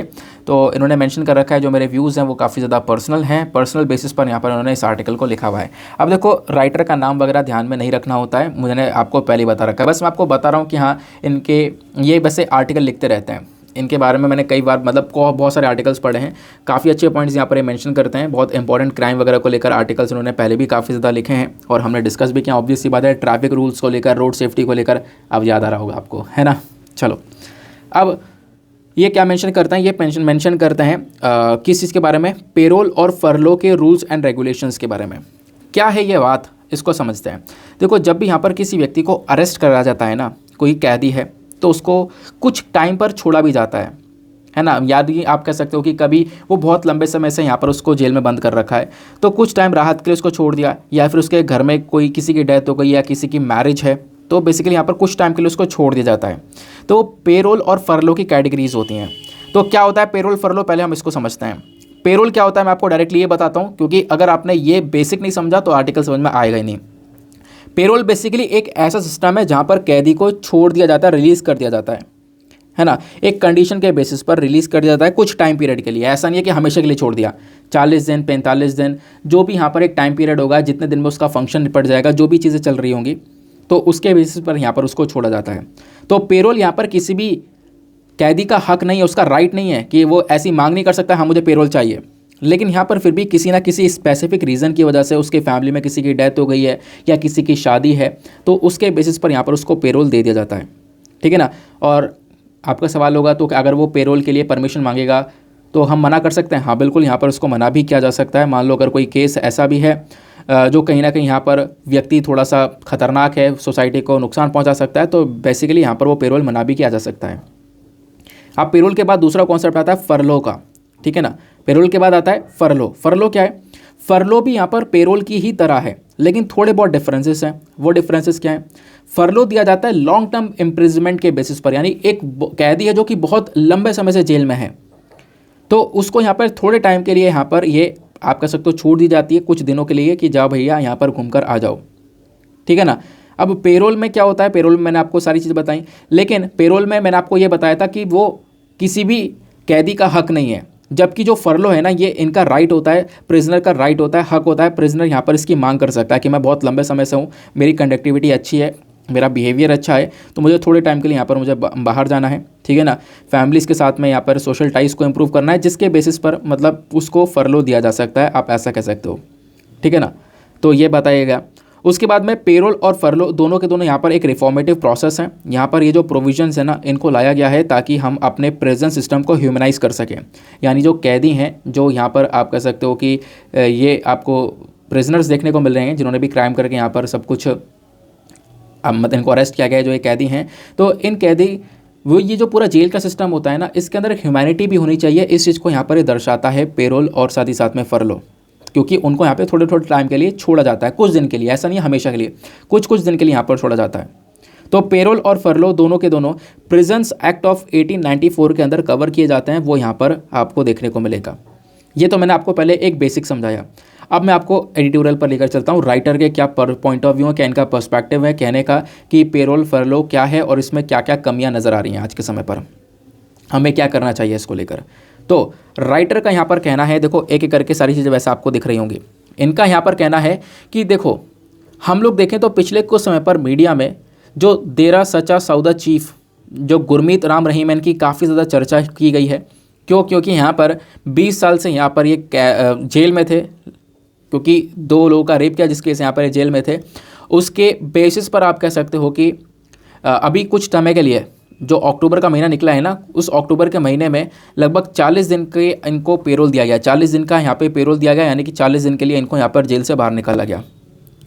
तो एक केस तो ये निकल कर आया पेरोल का रिसेंटली। फिर एक केस निकल आता है एस नालिनी का। तो एस नालिनी जो कि राजीव गांधी असैसिनेशन केस के अंदर यहाँ पर आप कह सकते हो मुजरिम साबित हुई थी, यानी जो राजीव गांधी जी की मृत्यु की गई थी, हत्याकांड किया गया था, तो इसके अंदर मतलब इनको मारा जो गया था ना, इनकी जो डेथ की गई थी, उस डेथ में यहाँ पर एस नालिनी का भी एक रोल था, आप ऐसा कह सकते हो। तो क्या हुआ, इनको भी यहाँ पर सज़ा मिली थी, लंबे समय तक ये सज़ा काट रही थी, लेकिन अभी फ़िलहाल रिसेंटली आपको पता होगा एस नालिनी को छोड़ दिया गया है ना। अब यहाँ पर इनको रिलीज़ कर दिया गया है, लेकिन रिलीज़ से पहले ये पिछले साल की बात है, दिसंबर 2021 के अंदर इनको भी पेरोल दिया गया था, कुछ समय के लिए यहाँ पर इनको छोड़ा गया था। तो ऐसे यहाँ पर ये राइटर बोलते हैं कि हाँ देखो, पेरोल के बेसिस पर कुछ बड़े बड़े कैदियों को यहाँ पर छोड़ा गया है पिछले कुछ समय में। अब पेरोल को लेकर ये एक चीज़ ये बोलते हैं कि जो प्रिजन्स एक्ट है हमारे पास में, जो भी जेल है ना, उसको लेकर पूरे सारे रूल्स एंड रेगुलेशन से एक कानून है प्रिजन एक्ट 1894 का, और एक है हमारे पास में कैदियों को लेकर एक्ट है जिसका नाम है प्रिजनर्स एक्ट 1900। तो प्रिजन एक्ट 1894 और प्रिजनर्स एक्ट 1900, इन दोनों के ही अंदर कोई भी प्रोविजन आपको देखने को मिलेगा नहीं पेरोल और फरलो के बारे में। पेरोल फरलो के बारे में यहाँ पर कोई ज़्यादा चर्चा हुई भी है नहीं। जो सेक्शन 59 है प्रिजन्स एक्ट का, वो थोड़ा बहुत बात करता है ना। वो हमारे राज्य सरकारों को पावर देता है कि वो जो राज्य सरकार है, अगर उसको लगता है कि हाँ एक कैदी का जो कंडक्ट है वो अच्छा है, वो सही से यहाँ पर जेल के अंदर रहा है, उसका बिहेवियर काफ़ी अच्छा है, तो उसको थोड़ा रिफॉर्मिटीज़ के लिए आप अपनी ह्यूमैनिटी दिखाते हुए यहाँ पर उसको थोड़े टाइम के लिए रिलीज़ कर सकते हो, ठीक है ना। तो ये स्टेट के पास है, राज्य सरकार के पास में पावर्स है। आपको राज्य सरकार के पास में पावर्स क्यों है? क्योंकि आपको पता होगा कि जो ये पूरा का पूरा सिस्टम है, कौन सा प्रेजेंट सिस्टम, ये हमारी स्टेट लिस्ट के अंदर में आता है। भारतीय संविधान में जो 7वां शेड्यूल है, 7 शेड्यूल के अंदर जो अलग अलग लिस्ट हैं, state list, union list, concurrent list, जिसमें स्टेट लिस्ट के अंदर जो सब्जेक्ट्स आते हैं, मतलब स्टेट लिस्ट के अंदर जो भी टॉपिक्स दिए गए उसके ऊपर कानून राज्य बनाएगा। जो यूनियन लिस्ट के अंदर सब्जेक्ट्स हैं उसके ऊपर हमारी केंद्र सरकार बनाएगी। जो कंकरेंट लिस्ट के अंदर सारे टॉपिक्स हैं उसके ऊपर हमारी राज्य सरकार, केंद्र सरकार दोनों मिलकर कानून बनाएंगे। तो जब बात आती है स्टेट लिस्ट की, तो ये जो टॉपिक है प्रेजेंस वाला, ये आपका स्टेट लिस्ट के अंदर आता है, यानी राज्य सरकार इसके ऊपर कानून बना सकती है, इससे संबंधित इश्यूज़ को यहाँ पर अपने खुद ही सॉल्व कर सकती है। ये बात आपको यहाँ पर क्लियर हुई। तो स्टेट गवर्नमेंट यहाँ पर इन चीज़ों को हैंडल करती है। अब स्टेट गवर्नमेंट के ऊपर आया तो अलग अलग राज्य हैं, अलग अलग राज्यों के अंदर अलग अलग तरीके से पेरोल्स और फरलो को देखा जाता है। तो उसके बारे में यहाँ पर राइटर ने मेंशन कर रखा है कि अलग अलग राज्य में किस प्रकार से पेरोल और फरलोल को लेकर काम किया जा रहा है। उत्तर प्रदेश की पहले बात की गई है। उत्तर प्रदेश के अंदर देखोगे तो इन्होंने भी यहाँ पर कुछ रूल्स प्रोवाइड करवा रखे हैं। ये भी क्या करते हैं, थोड़ा बहुत उत्तर प्रदेश के अंदर भी पेरोल और फरले दिया जाता है या फिर थोड़े टाइम के लिए उस व्यक्ति को छोड़ दिया जाता है जेल से, है ना। जो ये पीरियड है लगभग आप कह सकते हो, मान लो एक व्यक्ति है जो कि लंबे समय से आप कह सकते हो कि जेल के अंदर है, 12 महीने से ज़्यादा हो गए उसके जेल के अंदर में, तो यहाँ पे थोड़े समय के लिए उसको यहाँ पर फरलो या पेरोल दिया जा सकता है, आप ऐसा कह सकते हो। उत्तर प्रदेश के अंदर ये किया जा रहा है। उसके बाद महाराष्ट्र का एग्जाम्पल दिया गया। महाराष्ट्र के अंदर भी आपको रूल्स देखने को मिलेंगे, लेकिन यहाँ पर ये जो रूल्स है ना, इसके अंदर फरलो दिया तो जाता है, यानी थोड़े दिन के लिए छूट दी तो जाती है, लेकिन कितने दिन के लिए, 21 से 28 दिन के लिए। महाराष्ट्र यहाँ पर ये फरलो देने के साथ साथ एक एमरजेंसी पेरोल भी देता है, यानी एमरजेंसी बेसिस पर उसको बहुत ज़्यादा ज़रूरत है तो 14 दिन का एमरजेंसी पेरोल भी दिया जाता है, और रेगुलर पेरोल भी दिया जाता है 45 से 60 दिन का। तो फरलो, पेरोल और इमरजेंसी पेरोल, ये तीनों ही चीज़ें महाराष्ट्र के अंदर दी जाती हैं, लेकिन कितने कितने दिन के लिए, फरलो 21 से 28 दिन के लिए, इमरजेंसी पेरोल 14 दिनों के लिए, रेगुलर पेरोल 45 से 60 दिन के लिए यहाँ पर दिया जाता है। फिर उसके बाद में आप देखोगे हाल ही में हरियाणा ने भी अपने रूल्स एंड रेगुलेशंस को यहाँ पर अमेंड किया है अप्रैल 2022 के अंदर, और इन्होंने भी क्या किया, जो अपना रेगुलर पेरोल है ना, इसको अलाउ कर दिया है। तो कोई भी कॉन्विक्ट है, कोई भी मुजरिम है, तो उसको यहाँ पे 10 सप्ताह का यहाँ पर मतलब 10 सप्ताह तक यहाँ पे उसको छूट दी जा सकती है। लेकिन ये 10 सप्ताह की जो छूट दी जाएगी ना, उसको छोड़ा जाएगा जेल से, वो 2 पार्ट्स में छोड़ा जाएगा, 5 सप्ताह एक बार, 5 सप्ताह एक बार, या फिर आगे पीछे करके भी, जैसा भी होगा 2 पार्ट्स में छोड़ा जा सकता है। और हरियाणा के अंदर भी इमरजेंसी पेरोल का आपको फैसिलिटी देखने को मिलेगी। उसके बाद तमिलनाडु ने भी यहाँ पे रूल्स वगैरह अलाउ कर रखे हैं। ये लोग भी पेरोल देते हैं 21 से 40 दिन का, फिर इमरजेंसी पेरोल देते हैं 15 दिन का। फिर उसके बाद में तमिलनाडु के बाद में कुछ और स्टेट्स आपको देखने को मिलेंगे, जैसे कि आंध्र प्रदेश जो है ना, वो पेरोल को लेकर यहाँ पे इतना काम करता नहीं है, पेरोल को लेकर यहाँ पे काफ़ी सख्त है, वो इतनी जल्दी छूट देता नहीं है ना। सभी राज्यों की अलग अलग कहानियाँ हैं। उसके बाद बात करेंगे ओडिशा की, तो ओडिशा के अंदर आप देखोगे अगेन जो पेरोल से इसको लेकर यहाँ पे परमिशन अलाउ है। पेरोल यहाँ पर 30 डेज़ तक दिया जाता है, या फिर स्पेशल लीव दी जाती है 12 दिन तक। फिर वेस्ट बंगाल के अंदर भी आप देखोगे जो पेरोल है ना, ये 1 महीने तक दिया जाता है, इमरजेंसी पेरोल का प्रोविज़न भी है। और ऐसे ही केरला में भी देखने को मिलेगा, केरला में यहाँ पर 60 डेज़ का यहाँ पर लीव दी जा सकती है, 15 दिन का इमरजेंसी पेरोल दिया जा सकता है। तो सभी राज्यों में अलग अलग तरीके से अलग अलग दिनों का ये पेरोल देते हैं। कुछ स्टेट्स के पास में कस्टडी पेरोल का भी यहाँ पर पूरा प्रोविज़न देखने को मिलेगा। हरियाणा के अंदर मान लो यहाँ पर कोई भी व्यक्ति है जो पेरोल के लिए एलिजिबल नहीं है, लेकिन उसको यहाँ पे रिलीज़ कर जा सकता है, मतलब कि वो पेरोल के लिए एलिजिबल नहीं है, उसको पेरोल नहीं दी जा सकती, छूट नहीं दी जा सकती, लेकिन उसके बावजूद भी अगर मान लो इमरजेंसी है ना, या भी उसकी बहुत क्लोज रिलेटिव की शादी है, तो उसके बेसिस पर यहाँ पर उसको छूट दी जा सकती है, लेकिन 6 घंटे से ज़्यादा के लिए नहीं छोड़ा जाएगा। यही प्रोविज़न तमिलनाडु के अंदर भी है, लेकिन तमिलनाडु के अंदर 24 घंटे का है, केरला में 24 घंटे का आपको देखने को मिलेगा। तो बताया यह गया कि कुछ घंटे को छोड़ने के लिए भी यहाँ पे प्रोविज़न है, यानी कि वो व्यक्ति एलिजिबल नहीं है, उसको पेरोल नहीं मिल सकता, वो बहुत खतरनाक है, उसको छोड़ दिया गया तो सोसाइटी के लिए वो खतरा पैदा कर सकता है, तो उसको यहाँ पे पुलिस की निगरानी में कुछ देर के लिए यहाँ पर छोड़ा जा सकता है, कुछ घंटों के लिए यहाँ पर छोड़ा जा सकता है। ये प्रोविज़न भी आपको अलग अलग राज्यों में देखने को मिलेगा, ठीक है ना। जबकि जो फरलो है ना, वो दिया जाता है गुड कंडक्ट के बेसिस पर, यानी कैदी अगर उसका कंडक्ट बहुत अच्छा है, एक गुड बिहेवियर रहा है, तो उसके बेसिस पर यहाँ पे उसको जो फरलो है वो दे दिया जाता है। और पेरोल और लीव ये मैंने आपको बता दिया इसके बारे में ऑलरेडी। और इमरजेंसी पेरोल मैंने आपको बता दिया, किसी की डेथ हो गई, फैमिली में शादी है या कुछ है, तो इसके बेसिस पर कोई इमरजेंसी मतलब इमरजेंसी के बेसिस पर 10-15 दिन के लिए छूट मांग रहा है, तो भी यहाँ पर उसको ये छूट दी जाती है। क्लियर हो गई बात। चलो आगे आते हैं। अब राइटर ये बोलता है कि देखो, ये जो पेरोल्स हैं ये हमने देखा कि अलग अलग जगह पर अलग अलग बेसिस पर इस्तेमाल हो रहे हैं, ठीक बात है, लेकिन हर एक स्टेट का अपना अपना खुद का यहाँ पे फंडा है जिसके बेसिस पर ये अपने पेरोल्स को और इन फरलों को लेकर डील कर रहे हैं। और हर एक राज्य के अंदर आपको एक और चीज़ भी देखने को मिलेगी कि मान लो यहाँ पर एक व्यक्ति को छोड़ा गया था 10 दिन के लिए, 15 दिन के लिए, उसको टाइम लग गया ज़्यादा आते आते, तो उसके लिए पनिशमेंट भी है, ठीक है ना। ऐसे हरियाणा के अंदर भी है। हरियाणा के अंदर भी यहाँ पर आप कह सकते हो, मान लो कोई कॉन्विक्ट है और अगर यहाँ पर वो उसको अगर 10 दिन का टाइम दिया गया, 10 दिन से ज़्यादा लग जाते हैं उसको, तो यहाँ पर उसके ऊपर फ़ाइन वगैरह लाख रुपए तक का फ़ाइन भी चार्ज किया जा सकता है, सज़ा बढ़ाई भी जा सकती है। वैसे आपको तमिलनाडु में देखने को मिलेगा, वैसे आपको उत्तर प्रदेश में देखने को मिलेगा कि अगर कोई भी व्यक्ति जिसको जितना टाइम दिया गया उससे ज़्यादा लेकर आएगा, तो अगेन यहाँ पर आप कह सकते हो उसको ढेर सारी प्रॉब्लम्स, फाइन्स वगैरह भी फेस करने पड़ सकते हैं। अब राइटर ये बोलते हैं कि हमने सभी राज्यों की कहानी पढ़ ली है कि ज़्यादातर राज्यों में क्या क्या पूरा सिस्टम देखने को मिलता है। अब इनका कहना यह है कि देखो हमें ज़रूरत है एक यूनिफॉर्मिटी की, क्योंकि सभी राज्यों में काम अलग अलग तरीके से हो रहा है ना। टेम्पररी रिलीज़ यहाँ पर दिया जा रहा है सभी लोगों को, ठीक है, लेकिन आप देखोगे सबकी कहानी अलग अलग है, तो एक मिसमैच सा नज़र आ रहा है सभी स्टेट्स के अंदर में। तो हमारे पास में कोई कॉमन लीगल फ्रेमवर्क नहीं है। तो एक कॉमन अगर हमारे पास में रूल्स एंड रेगुलेशन होता, सभी राज्यों को एक ही तरीके से वो टैकल कर रहा होता, तो कितनी अच्छी बात होती। क्योंकि अभी अभी क्या होता है ना, अभी काफ़ी सारा मिसयूज़ भी होता है, इन पेरोल्स का अलग अलग राज्यों के अंदर मिसयूज़ भी होता है। तो वो बात यहाँ पे बताई गई।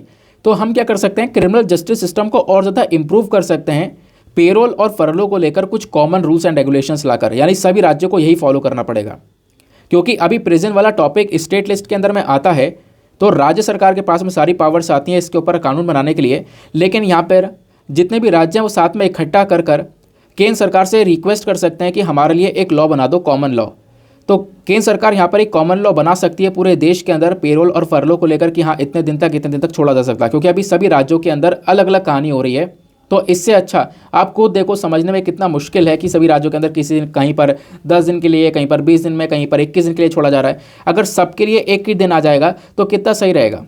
सभी के लिए यहाँ पर एक कॉमन लॉज होंगे कि हाँ पेरोल पर इतने दिन के लिए, इस पे इतने दिन के लिए सभी को ये करना होगा, तो कितना सही होगा। तो भले ही यहाँ पर ये जो टॉपिक है वो स्टेट लिस्ट के अंदर आ रहा हो, लेकिन फिर भी जो कुछ राज्य हैं वो आपस में मिलकर हमारी केंद्र सरकार के पास में जाकर उनसे बोल सकते हैं कि देखो हमारे लिए एक कॉमन लॉ लेकर आ जाओ पेरोल फरलो को लेकर, तो इसके बेसिस पर हमारी केंद्र सरकार कुछ कर सकती है। ठीक है ना। आई होप आपको यहाँ पर ये सारी जो इंपॉर्टेंट पॉइंट्स है वो क्लियर हो चुके हैं। नेक्स्ट आर्टिकल पर आते हैं। नाउ जो अगला एडिटोरियल है वो है यहाँ पर विजिंजम पोर्ट को लेकर। तो why are fisher folk protesting around the Vizhinjam port project, समझते हैं क्या है पूरा कॉन्टेक्स्ट। देखो विजिंजम पोर्ट बेसिकली यहाँ पर अडानी जी डेवलप कर रहे हैं, और ये बेसिकली केवल अडानी नहीं डेवलप कर रहे हैं, अडानी के साथ साथ यहाँ पर सरकार का भी एक बहुत बड़ा रोल है। तो ये जो पोर्ट है ना, ये एक पब्लिक प्राइवेट पार्टनरशिप है। पब्लिक प्राइवेट पार्टनरशिप, जैसे अडानी को एक ले लिया, ये प्राइवेट आ गए, और बाकी यहाँ पर हमारी केंद्र सरकार और साथ ही साथ में केरला की सरकार, ये मिलकर यहाँ पे इसको डेवलप कर रहे हैं। क्योंकि केरला की सरकार, क्यों? क्योंकि ये प्रोजेक्ट ही केरला में लग रहा है। केरला में जो विजिंजम है ना, वहीं पर इस पोर्ट को बनाया जा रहा है। 2015 से बना रहे हैं, अब धीरे धीरे करके बन रहा है। अब यहाँ पे क्या हुआ, पिछले 100 दिनों से लगातार यहाँ पे प्रोटेस्ट चल रहा है, प्रदर्शन चल रहा है। यहाँ पे मैं आपको बताऊँ तो जो भी फिशरमैन्स हैं, जो वहाँ पे मछुआरे हैं, उन्होंने बहुत ज़्यादा प्रोटेस्ट किया, बहुत ज़्यादा यहाँ पे प्रदर्शन किया। वो कह रहे हैं हम पोर्ट बनने नहीं देंगे। रीज़न क्या है, आओ इसको थोड़ा समझने की कोशिश करते हैं। तो आप अगर मैप को देखते हो तो आपको केरला यहाँ पर देखने को मिलेगा, और यहीं पर आपको बिल्कुल नीचे ये विजिंजम पोर्ट देखने को मिलता है। ठीक है ना। पोर्ट क्या होता है? पोर्ट बेसिकली बंदरगाह होता है, जहाँ पर हमारे जहाज़ आएँ, यहाँ से जा सकें। अब जहाज़ का क्या काम है, तो बाहर से विदेश से कोई सामान आ रहा है तो इन जहाज़ों में तो आएगा, तो जहाज़ में आकर कहाँ पे रुकेंगे? जहाज़ पोर्ट पर आके बंदरगाह पे रुकेंगे, वहाँ से सामान उतर कर पूरे देश में चले जाएगा सामान। और सामान अगर हमें कुछ एक्सपोर्ट करना है तो वो सारा सामान वहाँ पर पहुँचाओ, फिर जहाज़ में डालो, उसके बाद उसे दूसरे देश के पोर्ट पर भेज दो। तो इस प्रकार से पोर्ट काम करता है। तो ऐसा ये नज़र आता है पोर्ट अभी के समय पर विजिंजम वाला, जो कि आपको दिख रहा है। ठीक है ना। तो ऐसा यहाँ पर ये पोर्ट है, इस प्रकार से बाहर का ये डेवलपमेंट देखने को मिलेगा। ये किस लिए बनाया गया है, ये रॉड किस लिए बनाई गई है? रॉड नहीं कह रहा है, मतलब ये जो ऑरेंज कलर की लाइन है ये किस लिए बनाई गई है? ताकि यहाँ पे जो समुद्र की लहरें हैं ना, उनका नुकसान इस बंदरगाह पे ना हो। तो ये जो पोर्ट है ये यहाँ पर है, तो जहाज़ यहाँ से आएगा, इस प्रकार से अंदर जाएगा, और यहाँ पे जो जहाज़ है ना उस पर सामान लोड कर दिया जाएगा, सामान यहाँ पे उतारेगा। तो ये काम यहाँ पे इस पोर्ट का होता है। बात क्लियर हो गई ना। तो ये पोर्ट अभी के समय पर कुछ इस प्रकार से आपको ये नज़र आएगा। अब यहाँ पे एक बात निकल कर ये आती है कि पोर्ट का काम क्या है। पोर्ट का काम मैंने आपको ऑलरेडी बता दिया है। वैसे क्या होता है ना, जनरली ये देखो भारत के पास में पहला ऐसा डीप सी वाटर पोर्ट आने वाला है। अब इस पोर्ट का मकसद यहाँ पर क्या होने वाला है, होता यह है कि जब भी हमारा समुद्र जो होता है, आप मान लो यहाँ पर ये बीच हो गया, सपोज़ एग्जाम्पल के तौर पर समझा रहा हूँ, इधर ये समुद्र हो गया, तो समुद्र में जैसे जैसे आप आगे बढ़ोगे गहराई बढ़ती जाएगी, लेकिन जो आगे तट वाला जो रीजन होता है ना, कोस्टल जो रीजन होता है, यहाँ पे गहराई कम होती है, तो आप काफ़ी अंदर तक घुस भी जाते हो क्योंकि वहाँ पे गहराई कम होती है। तो हमें क्या करना है कि हमें इंडिया की टेरिटरी तक, बिल्कुल टेरिटरी तक, ज़मीन तक हमें जहाज़ लेकर आना है, लेकिन जहाज़ यहाँ तक आ नहीं पाता है। इस वजह से अभी के समय पर क्या होता है, क्योंकि जहाज़ के नीचे हमें एक गहरा पानी चाहिए, और अगर पानी गहरा नहीं होगा तो जहाज़ वहाँ पर जो ज़मीन होगी ना उस पर ही धंस जाएगा, आगे बढ़ेगा नहीं। तो पानी अच्छा खासा चाहिए जहाज़ के नीचे। तो इस वजह से बड़े बड़े जहाज़ को पानी के बीच में ही रोक दिया जाता है बीच में रोकने के बाद में यहाँ से सामान उतार कर छोटे छोटे जहाज़ों में भर कर फिर उसके बाद में यहाँ पर आगे जगह तक पहुँचाया जाता है।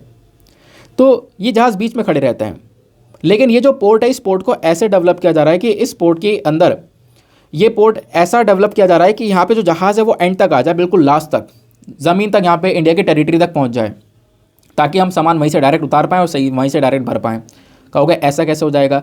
तो यहाँ पे जो समुद्र है ना, उसके नीचे जो तट है वो यहाँ पर खोदा जा रहा है। एक साइड से खोद कर उसको गहरा किया जा रहा है, ताकि वहाँ पे जो पानी है ना वो पानी गहरा हो जाए, जिससे कि जहाज़ वहाँ तक, मतलब जहाज़ वहाँ पे जो बड़ा जहाज़ है वो वहाँ पे खड़ा हो सके। तो ये काम किया जा रहा है।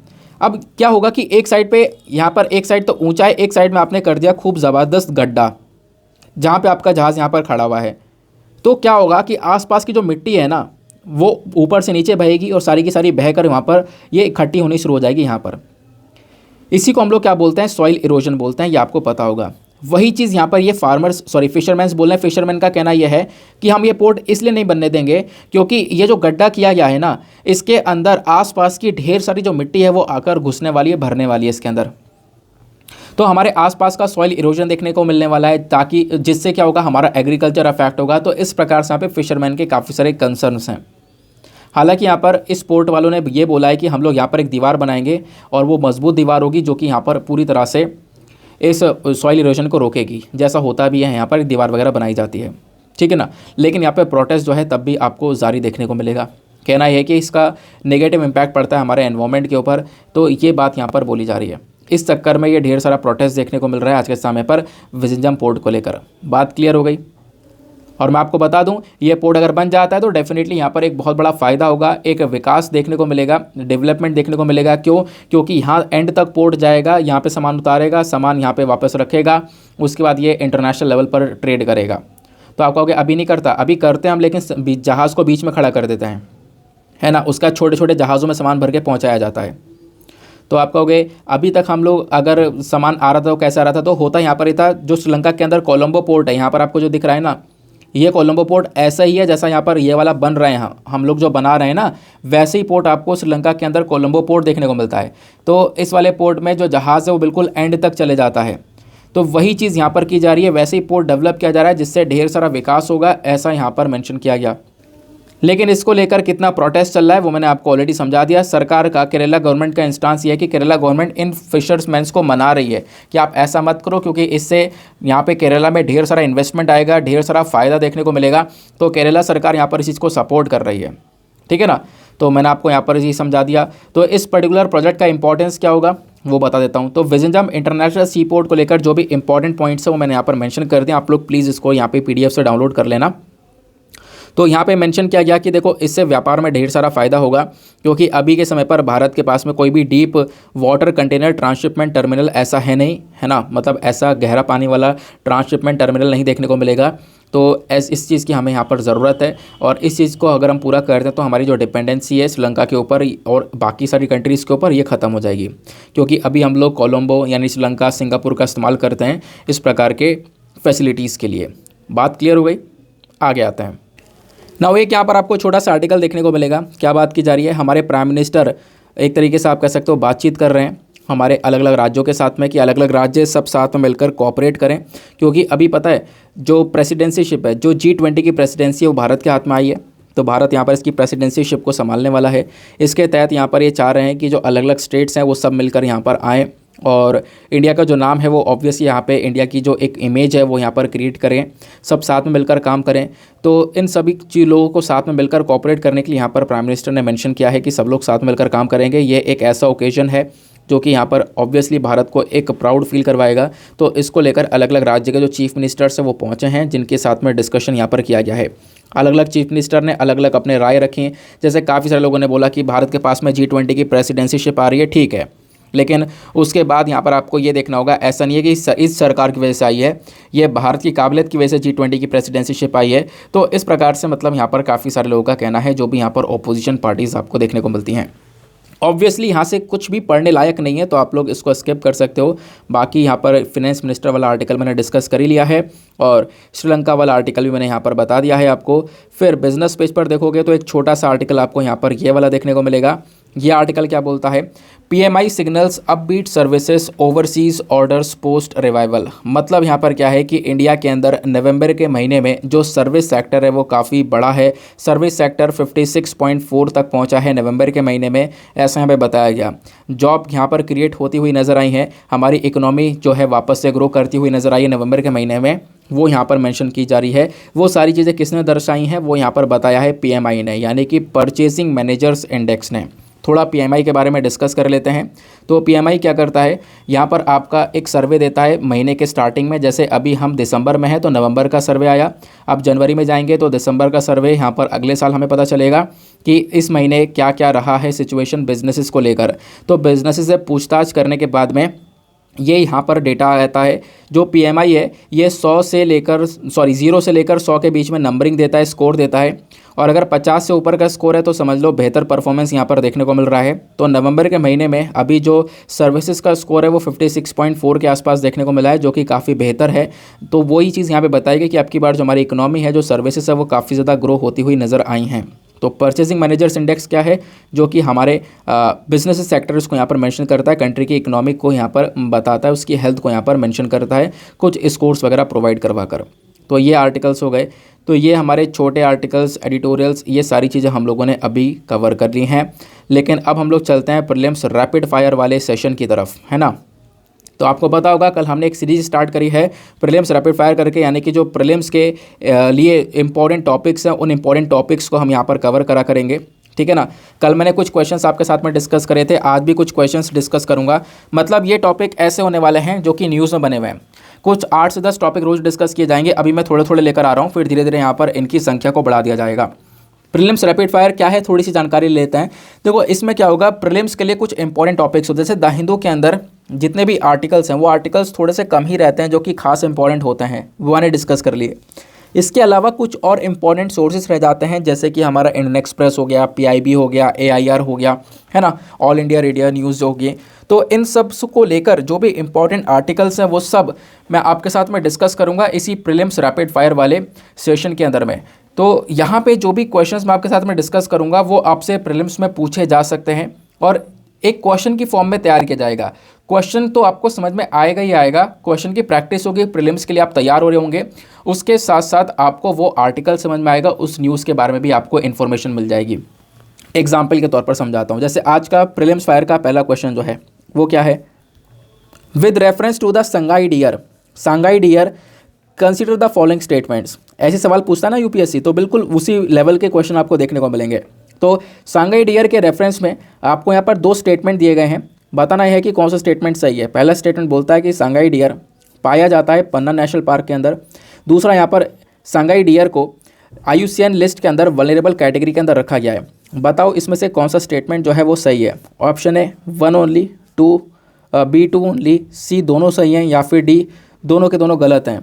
तो इसका करेक्ट आंसर है ऑप्शन नंबर D, दोनों के दोनों यहाँ पर गलत देखने को मिलेंगे।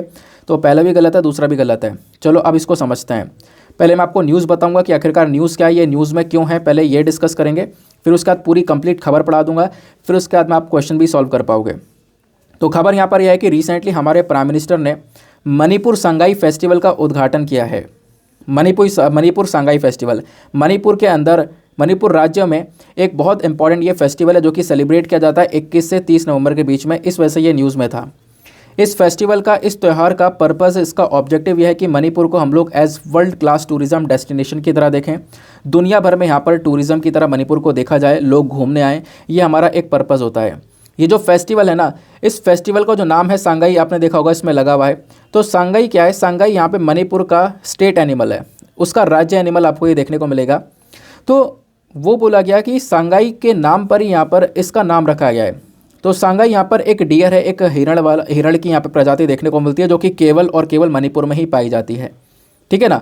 तो मणिपुर में ही पाई जाती है, आपको इसके बारे में ध्यान रखना है। और क्या मेंशन किया गया, ये जो फेस्टिवल है साल 2010 में स्टार्ट होता है। इस बार का जो फेस्टिवल है, इसका जो थीम है वो है फेस्टिवल ऑफ वननेस। जो हमारे पास में हर एक एडिशन है ना इस फेस्टिवल का, वो क्या दिखाता है कि हम लोग मणिपुर में जो भी टूरिज़्म है, उस टूरिज़्म का कितना पोटेंशियल है वो दर्शाते हैं। मणिपुर के अंदर art and culture, handloom, handicrafts, ये सारी चीज़ें यहाँ पर दिखाई जाती हैं, ठीक है ना। तो ताकि लोग यहाँ पर घूमने जाएँ, तो इस फेस्टिवल का पर्पज़ ये है। इस फेस्टिवल का नाम मैंने आपको बता दिया, मणिपुर सांगाई फेस्टिवल। तो सांगाई जो मणिपुर का ही स्टेट एनिमल है, इसके नाम पर इस त्यौहार का नाम रखा गया है। तो ये त्यौहार न्यूज़ में था। इसी के बेसिस पर आपको क्या पढ़ना पड़ेगा, सांगाई डियर के बारे में पढ़ना पड़ेगा कि सांगाई डियर क्या है। सांगाई डियर का साइंटिफिक नेम है रोसेरवस एल्डी, ये इसका एक साइंटिफिक नेम है। कॉमन नेम क्या है, इसको अलग अलग नाम से भी जानते हैं। सांगाई के नाम से, brow antler deer, dancing deer के नाम से भी इसको जाना जाता है। पॉपुलेशन की बात करें तो लगभग 260 के आसपास इसकी पॉपुलेशन देखने को मिलती है। कहाँ कहाँ पे पाया जाता है, तो मणिपुर के अंदर कैबुल लमजाओ नेशनल पार्क के अंदर ये देखने को मिलता है। और आपसे क्वेश्चन में पूछा गया है पन्ना नेशनल पार्क, तो ये इस वजह से गलत हो जाता है। तो ये यहाँ पर मणिपुर के अंदर जो बिष्णुपुर डिस्ट्रिक्ट है वहाँ पर ये जानवर पाया जाता है। बाकी ये मणिपुर का स्टेट एनिमल है। एंडेंजर्ड कैटेगरी में बात करें तो IUCN की कैटेगरी में बात करें तो IUCN के अंदर इसको एंडेंजर्ड कैटेगरी में रखा गया है। क्वेश्चन में बोला गया कि ये वल्नरेबल कैटेगरी में है, ऐसा नहीं है, ये इसको एंडेंजर्ड कैटेगरी में रखा गया है। यानी कि ये जो प्रजाति है काफ़ी ज़्यादा खतरे में आपको ये देखने को मिलती है। तो आपका यहाँ पर देखो जानवर के बारे में भी समझ में आ गया, IUCN डेटा भी कवर हो गया, एक क्वेश्चन भी तैयार हो गया, फेस्टिवल के बारे में जान लिया। तो मतलब आपको आर्टिकल के साथ साथ एक क्वेश्चन की प्रैक्टिस भी करवाई जा रही है, ठीक है ना। बाकी यहाँ पर ये जो प्रजाति है ना, इसको काफ़ी बड़ा खतरा देखने को मिलता है, क्योंकि यहाँ पे क्या हो रहा है ना कि जो प्लांट्स है, कुछ अलग अलग बाहर की प्रजाति के जो प्लांट्स है वो ग्रो हो रहे हैं, जिसकी वजह से यहाँ पर इन जानवरों को थोड़ा सा खतरा भी पहुँचता हुआ नज़र आ रहा है। तो इस क्वेश्चन का जो जवाब है वो क्या होगा, सांगाई डियर के रेफरेंस में जो 2 स्टेटमेंट दिए गए हैं, इन दोनों स्टेटमेंट में से कौन सा स्टेटमेंट सही होगा। ये दोनों के दोनों ही गलत हैं। क्यों, क्योंकि ये पहला स्टेटमेंट बोलता है पन्ना नेशनल के अंदर पार्क के अंदर पाया जाता है, ऐसा नहीं है। ये कैबुल लमजाओ नेशनल पार्क के अंदर पाया जाता है, जो कि मणिपुर के अंदर है। दूसरा, इसको IUCN में वल्नरेबल कैटेगरी में रखा गया, ऐसा नहीं है, इसको वल्नरेबल नहीं, इसको एंडेंजर्ड कैटेगरी में रखा गया है, ठीक है ना। क्लियर हो गई बात, आगे आते हैं दूसरे वाले टॉपिक पर आते हैं। एक और दूसरा प्रश्न है, अभी हमने सांगाई फेस्टिवल के बारे में पढ़ा, अब बात करेंगे हॉर्नबिल फेस्टिवल के बारे में। देखो हॉर्नबिल फेस्टिवल भी काफ़ी ज़्यादा न्यूज़ में है। तो हॉर्नबिल फेस्टिवल के रेफरेंस में आपको यहाँ पर अगेन 2 स्टेटमेंट्स दिए गए हैं, बताना यह है कि कौन सा स्टेटमेंट सही है। देखो हॉर्नबिल फेस्टिवल न्यूज़ में हमने अभी तक द हिंदू में पढ़ा नहीं है, तो ये टॉपिक भी आपका तैयार हो जाएगा। सांगाई फेस्टिवल हमने अभी तक द हिंदू में पढ़ा नहीं है, जो हमने द हिंदू में नहीं पढ़ा है वो सारी चीज़ें हम यहाँ पर डिस्कस कर लेंगे, ठीक है ना। तो इसमें प्रीलिम्स रैपिड फायर सीरीज़ में ये फ़ायदा होगा कि जो आर्टिकल आपने नहीं पढ़े वो आर्टिकल बहुत कम समय में एक क्वेश्चन की फॉर्म में कवर हो जाएंगे। तो हॉर्नबिल फेस्टिवल के रेफरेंस में आपको 2 स्टेटमेंट दिए गए हैं। अब इसको क्वेश्चन को पढ़ने से पहले हम लोग थोड़ा हॉर्नबिल फेस्टिवल के बारे में जान लेते हैं, फिर उसके बाद क्वेश्चन की प्रैक्टिस करेंगे। हुआ ये, नागालैंड के अंदर अभी के समय पर ये 10 दिन का पूरा फेस्टिवल चल रहा है। 1 दिसंबर से 10 दिसंबर तक इस फेस्टिवल का सेलिब्रेशन होता है। कौन सा हॉर्नबिल फेस्टिवल, कहाँ पे मनाया जाता है, नागालैंड के अंदर, ठीक है ना। यह बात ध्यान रखना। जो पहला फेस्टिवल है इसको 2000 में मनाया गया था, साल 2000 में, फिर उसके बाद यहाँ पर तब से सेलिब्रेशन कर रहे हैं। इस फेस्टिवल को ऑर्गेनाइज कौन करता है, तो इसको ऑर्गेनाइज किया जाता है state tourism and art and culture department of the government of England के थ्रू। इसका ऑब्जेक्टिव क्या है, इसका ऑब्जेक्टिव यहाँ पर यह है कि जो नागालैंड है यहाँ पर हम लोग इंटर ट्राइबल इंटर कनेक्शंस को और ज़्यादा बढ़ाएं, जो ट्राइबल इनके बीच में इंटरेक्शंस को बढ़ाया जाए, है ना। वहाँ का जो कल्चरल हेरिटेज है इसको और ज़्यादा प्रमोट किया जाए, इसलिए यहाँ पर आप कह सकते हो नागालैंड। और बेसिकली इसका पर्पज़ ये भी ताकि लोग नागालैंड के बारे में जान सकें, क्योंकि एक बहुत बड़ा पॉपुलर फेस्टिवल है हॉर्नबिल फेस्टिवल, जिसके बेसिस पर दुनिया भर के जो लोग हैं वो नागालैंड को यहाँ पर समझने लगते हैं, ठीक है ना। तो ये जो फेस्टिवल है ना, इस फेस्टिवल का नाम भी यहाँ पर एक जानवर के ऊपर है। जैसे सांगाई फेस्टिवल सांगाई डियर के नाम पे ऊपर था, वैसे ये हॉर्नबिल फेस्टिवल एक बर्ड, एक चिड़िया के नाम के ऊपर है, जिसको हम लोग बोलते हैं इंडियन हॉर्नबिल, ठीक है ना। भारत के अंदर हॉर्नबिल चिड़िया की टोटल 9 प्रजातियाँ पाई जाती हैं। मैंने आज के सुबह वाले वीडियो, करंट अफेयर के वीडियो में आपको 9 की 9 प्रजातियों के बारे में बताया हुआ है। तो टोटल 9 हॉर्नबिल की प्रजातियाँ पाई जाती हैं, जिसमें से जो सबसे इम्पॉर्टेंट, जो सबसे फेमस प्रजाति है वो है ग्रेटर हॉर्नबिल। आपसे सवाल बन सकता है इन प्रजातियों के बारे में, लेकिन ज़्यादातर सवाल बनेगा सबसे फेमस प्रजाति जो कि ग्रेटर हॉर्नबिल है। ग्रेट हॉर्नबिल भी यहाँ पर आपको देखने को मिलती है, जो कि इंडिया में पाई जाती है। तो ग्रेट हॉर्नबिल का साइंटिफिक नेम क्या है, ब्यूसेरस बिकॉर्निस। कॉमन नेम क्या है, जो ग्रेट इंडियन हॉर्नबिल है, या फिर इसको हम लोग ग्रेट पीड हॉर्नबिल के नाम से भी जानते हैं। कहाँ पे पाई जाती है, इंडिया के अलावा साउथ ईस्ट एशिया में भी देखने को मिलती है। भारत के अंदर बल्क में पॉपुलेशन पाई जाती है। उसके बाद हिमालयन फुटहिल्स के अंदर ये देखने को मिलती है। अब बात करेंगे कंजर्वेशन के, जहाँ से सवाल बनते हैं। IUCN के अंदर इसको नियर थ्रेटेंड के अंदर रखा गया है, यानी कि बहुत खतरे में, आने वाले समय पर ये प्रजाति बहुत ज़्यादा ख़त्म ही हो सकती है। फिर अपेंडिक्स 1 में इसको साइट्स में रखा गया है, मतलब साइट्स के अपेंडिक्स 1 में रखा गया। अपेंडिक्स 1 में किस लिए रखा गया है, ताकि इसका जो इंटरनेशनल ट्रेड है, जो इंटरनेशनल व्यापार है, इसको हम लोग रोक सकें। तो ये यहाँ पर देखने को मिलेगा। इंपॉर्टेंस की बात करें तो देखो इसका साइज़ जो है ना वो काफ़ी इंप्रेसिव साइज़ है। इसका कलर रंग बिरंगी कलर की चिड़िया देखने को मिलती है। ये आज के समय पर जो ग्रेट हॉर्नबिल है, ये ग्रेट हॉर्नबिल हमारे केरला की स्टेट बर्ड भी है और अरुणाचल की स्टेट बर्ड भी है। इस वजह से ये थोड़ा सा इंपॉर्टेंट बन जाता है। और आप कहोगे नागालैंड की बात कर रहे हैं, हॉर्नबिल की बात कर रहे हैं, आपने बता दिया ग्रेट हॉर्नबिल के बारे में। देखो ग्रेट हॉर्नबिल के बारे में इसलिए बताया क्योंकि ये सबसे फेमस है भारत के अंदर में, ठीक है ना। फिर उसके बाद में आप कहोगे मतलब ग्रेट हॉर्नबिल केरला की स्टेट बर्ड है, ठीक है, अरुणाचल प्रदेश की स्टेट बर्ड है, ठीक है। अब बताओ नागालैंड की कोई स्टेट बर्ड है? हाँ, नागालैंड की भी स्टेट बर्ड है, वो ग्रेट हॉर्नबिल नहीं है। हॉर्नबिल वाली कोई भी यहाँ पे बर्ड नागालैंड की स्टेट बर्ड नहीं है। नागालैंड की स्टेट बर्ड है ब्लिट्ज ट्रैगोपन, ठीक है ना।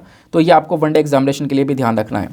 तो हॉर्नबिल फेस्टिवल के बारे में सारी इन्फॉर्मेशन वैसे तो आपको मिल चुकी है। अब हम लोग एक सवाल को अटेम्प्ट करने की कोशिश करते हैं। सवाल क्या है? With reference to Hornbill Festival, Hornbill Festival के रेफरेंस में आपको दो स्टेटमेंट्स दिए गए हैं।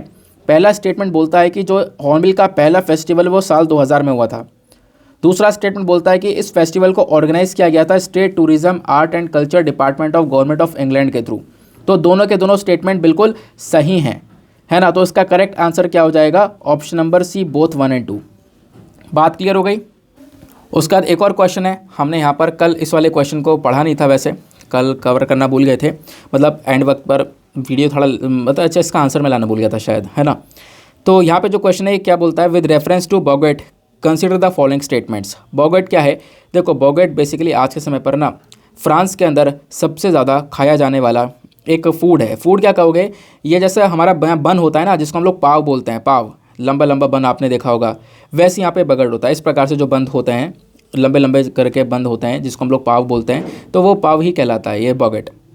तो इसको लेकर स्टेटमेंट दिए गए हैं दो, इसके बेसिस पर आपको बताना है इसका सही आंसर। लेकिन पहले मैं आपको इसके बारे में पढ़ाऊंगा, उसके बाद क्वेश्चन को अटेम्प्ट करना। तो बॉगेट अभी के टाइम पर न्यूज़ में, मैं आपको पिक्चर दिखाता, लेकिन यार अभी मुझे वीडियो आगे पीछे करना पड़ेगा बहुत ज़्यादा इस चक्कर में, क्योंकि वीडियो थोड़ा डिले हो चुका है। मेरी कोशिश ये रहेगी कि मैं वीडियो को अब जल्दी रिकॉर्ड करूँ ताकि आपको अच्छे से पिक्चर्स वगैरह भी दिखा सकूँ। तो बगेट यहाँ पर इस प्रकार से बन वाले शेप का होता है, मैंने आपको बताया। तो बगेट आज के समय पर एक स्टेपल फ्रेंच ब्रेड है। जैसे ब्रेड होती है ना, वैसे आप कह सकते हो, यानी कि आज के समय पर फ्रांस में बहुत ज़्यादा खाई जाती है ब्रेड। ये न्यूज़ में इसलिए आई है क्योंकि हाल ही में इसको यूनाइटेड नेशन की list of intangible cultural heritage site के अंदर इसको डाल दिया गया है। तो यूनाइटेड नेशन की इंटेंजिबल कल्चरल हेरिटेज साइट वाली जो लिस्ट है इसके अंदर यहाँ पर इसको दर्जा दिया गया, तो इस वजह से यहाँ पर न्यूज़ में है। ये जो बगेट है ना, ये क्या है? एक लंबी सी, मैंने आपको बताया, पतली सी आटे की बनी हुई ब्रेड है, ठीक है ना। आटा, पानी, सॉल्ट, ईस्ट सभी चीज़ का इसका इस्तेमाल किया जाता है। फ्रांस के अंदर इसको बनाया जाता है। कुछ लोगों का मानना यह है कि ये जो ब्रेड है ना, इसको इन्वेंट किया गया था ऑगस्ट जैंग के थ्रू, जो कि एक बेकर थे और एंटरप्रेन्योर थे जो कि वेना से बिलोंग करते हैं। तो 1839 में ये पहली बार यहाँ पर इस ब्रेड को बनाया गया। मार्च 2021 में आप देखोगे तो फ्रांस ने क्या किया, मतलब पिछले साल ही फ्रांस ने यहाँ पर इस बॉगेट को बोला था कि देखो इसको यूनेस्को की इंटेंजिबल कल्चरल हेरिटेज साइट की लिस्ट में आना चाहिए। तो इसको लेकर चर्चा चली रही थी ना, फाइनली यहाँ पर इसको इस लिस्ट के अंदर ऑलरेडी अब डाल दिया गया है। तो इंटेंजिबल कल्चरल हेरिटेज साइट क्या होती है? तो आपको पता होगा, यूनेस्को ने यहाँ पर डिफाइन कर रखा है इंटेंजिबल। इंटेंजिबल मतलब जिसको हम लोग छू नहीं सकते, है ना, देख नहीं सकते, तो बेसिकली उस वाली लिस्ट के अंदर इसको मेंशन किया गया है। तो इस इंटेंजिबल कल्चरल हेरिटेजेस के अंदर काफ़ी सारी चीज़ें आ जाती हैं, जैसे पुराने ट्रेडिशंस हो गए, परफॉर्मिंग आर्ट्स हो गई, है ना, डांस हो गए, फेस्टिवल इवेंट्स हो गए, ये सारी चीज़ें इसके अंदर आती हैं। तो इसी के अंदर अभी यहाँ पर इसको एक दर्जा दिया गया है। अब सवाल देखते हैं। सवाल है विद रेफरेंस टू बॉगेट कंसिडर द फॉलोइंग स्टेटमेंट। दो स्टेटमेंट यहाँ पर दिए गए हैं। पहला स्टेटमेंट, बॉगेट एक बेसिकली लंबा पतला एक ब्रेड है जो कि यहाँ पर आटे से बनाई जा रही है, वाटर, सॉल्ट, ईस्ट से बनाई जा रही है, इसको फ्रांस में कंज्यूम किया जाता है, ठीक है। पहला स्टेटमेंट अभी हमने पढ़ा था। दूसरा स्टेटमेंट, मार्च 2021 के अंदर ऑलरेडी फ्रांस ने यहाँ पर इसको नॉमिनेट कर दिया था, यानी कि ये मांग कर रहा था यूनेस्को की ICH लिस्ट के अंदर इसको एक दर्जा दिया जाए। ये भी बात सही है क्योंकि मैंने अभी आपको बताया पिछले साल से यहाँ पे फ्रांस इसकी मांग कर रहा है, अब जाके इसको ये दर्जा मिला है। तो दोनों के दोनों स्टेटमेंट सही है, that is C is the correct option, यानी कि बोथ जो है 1 और 2 करेक्ट है।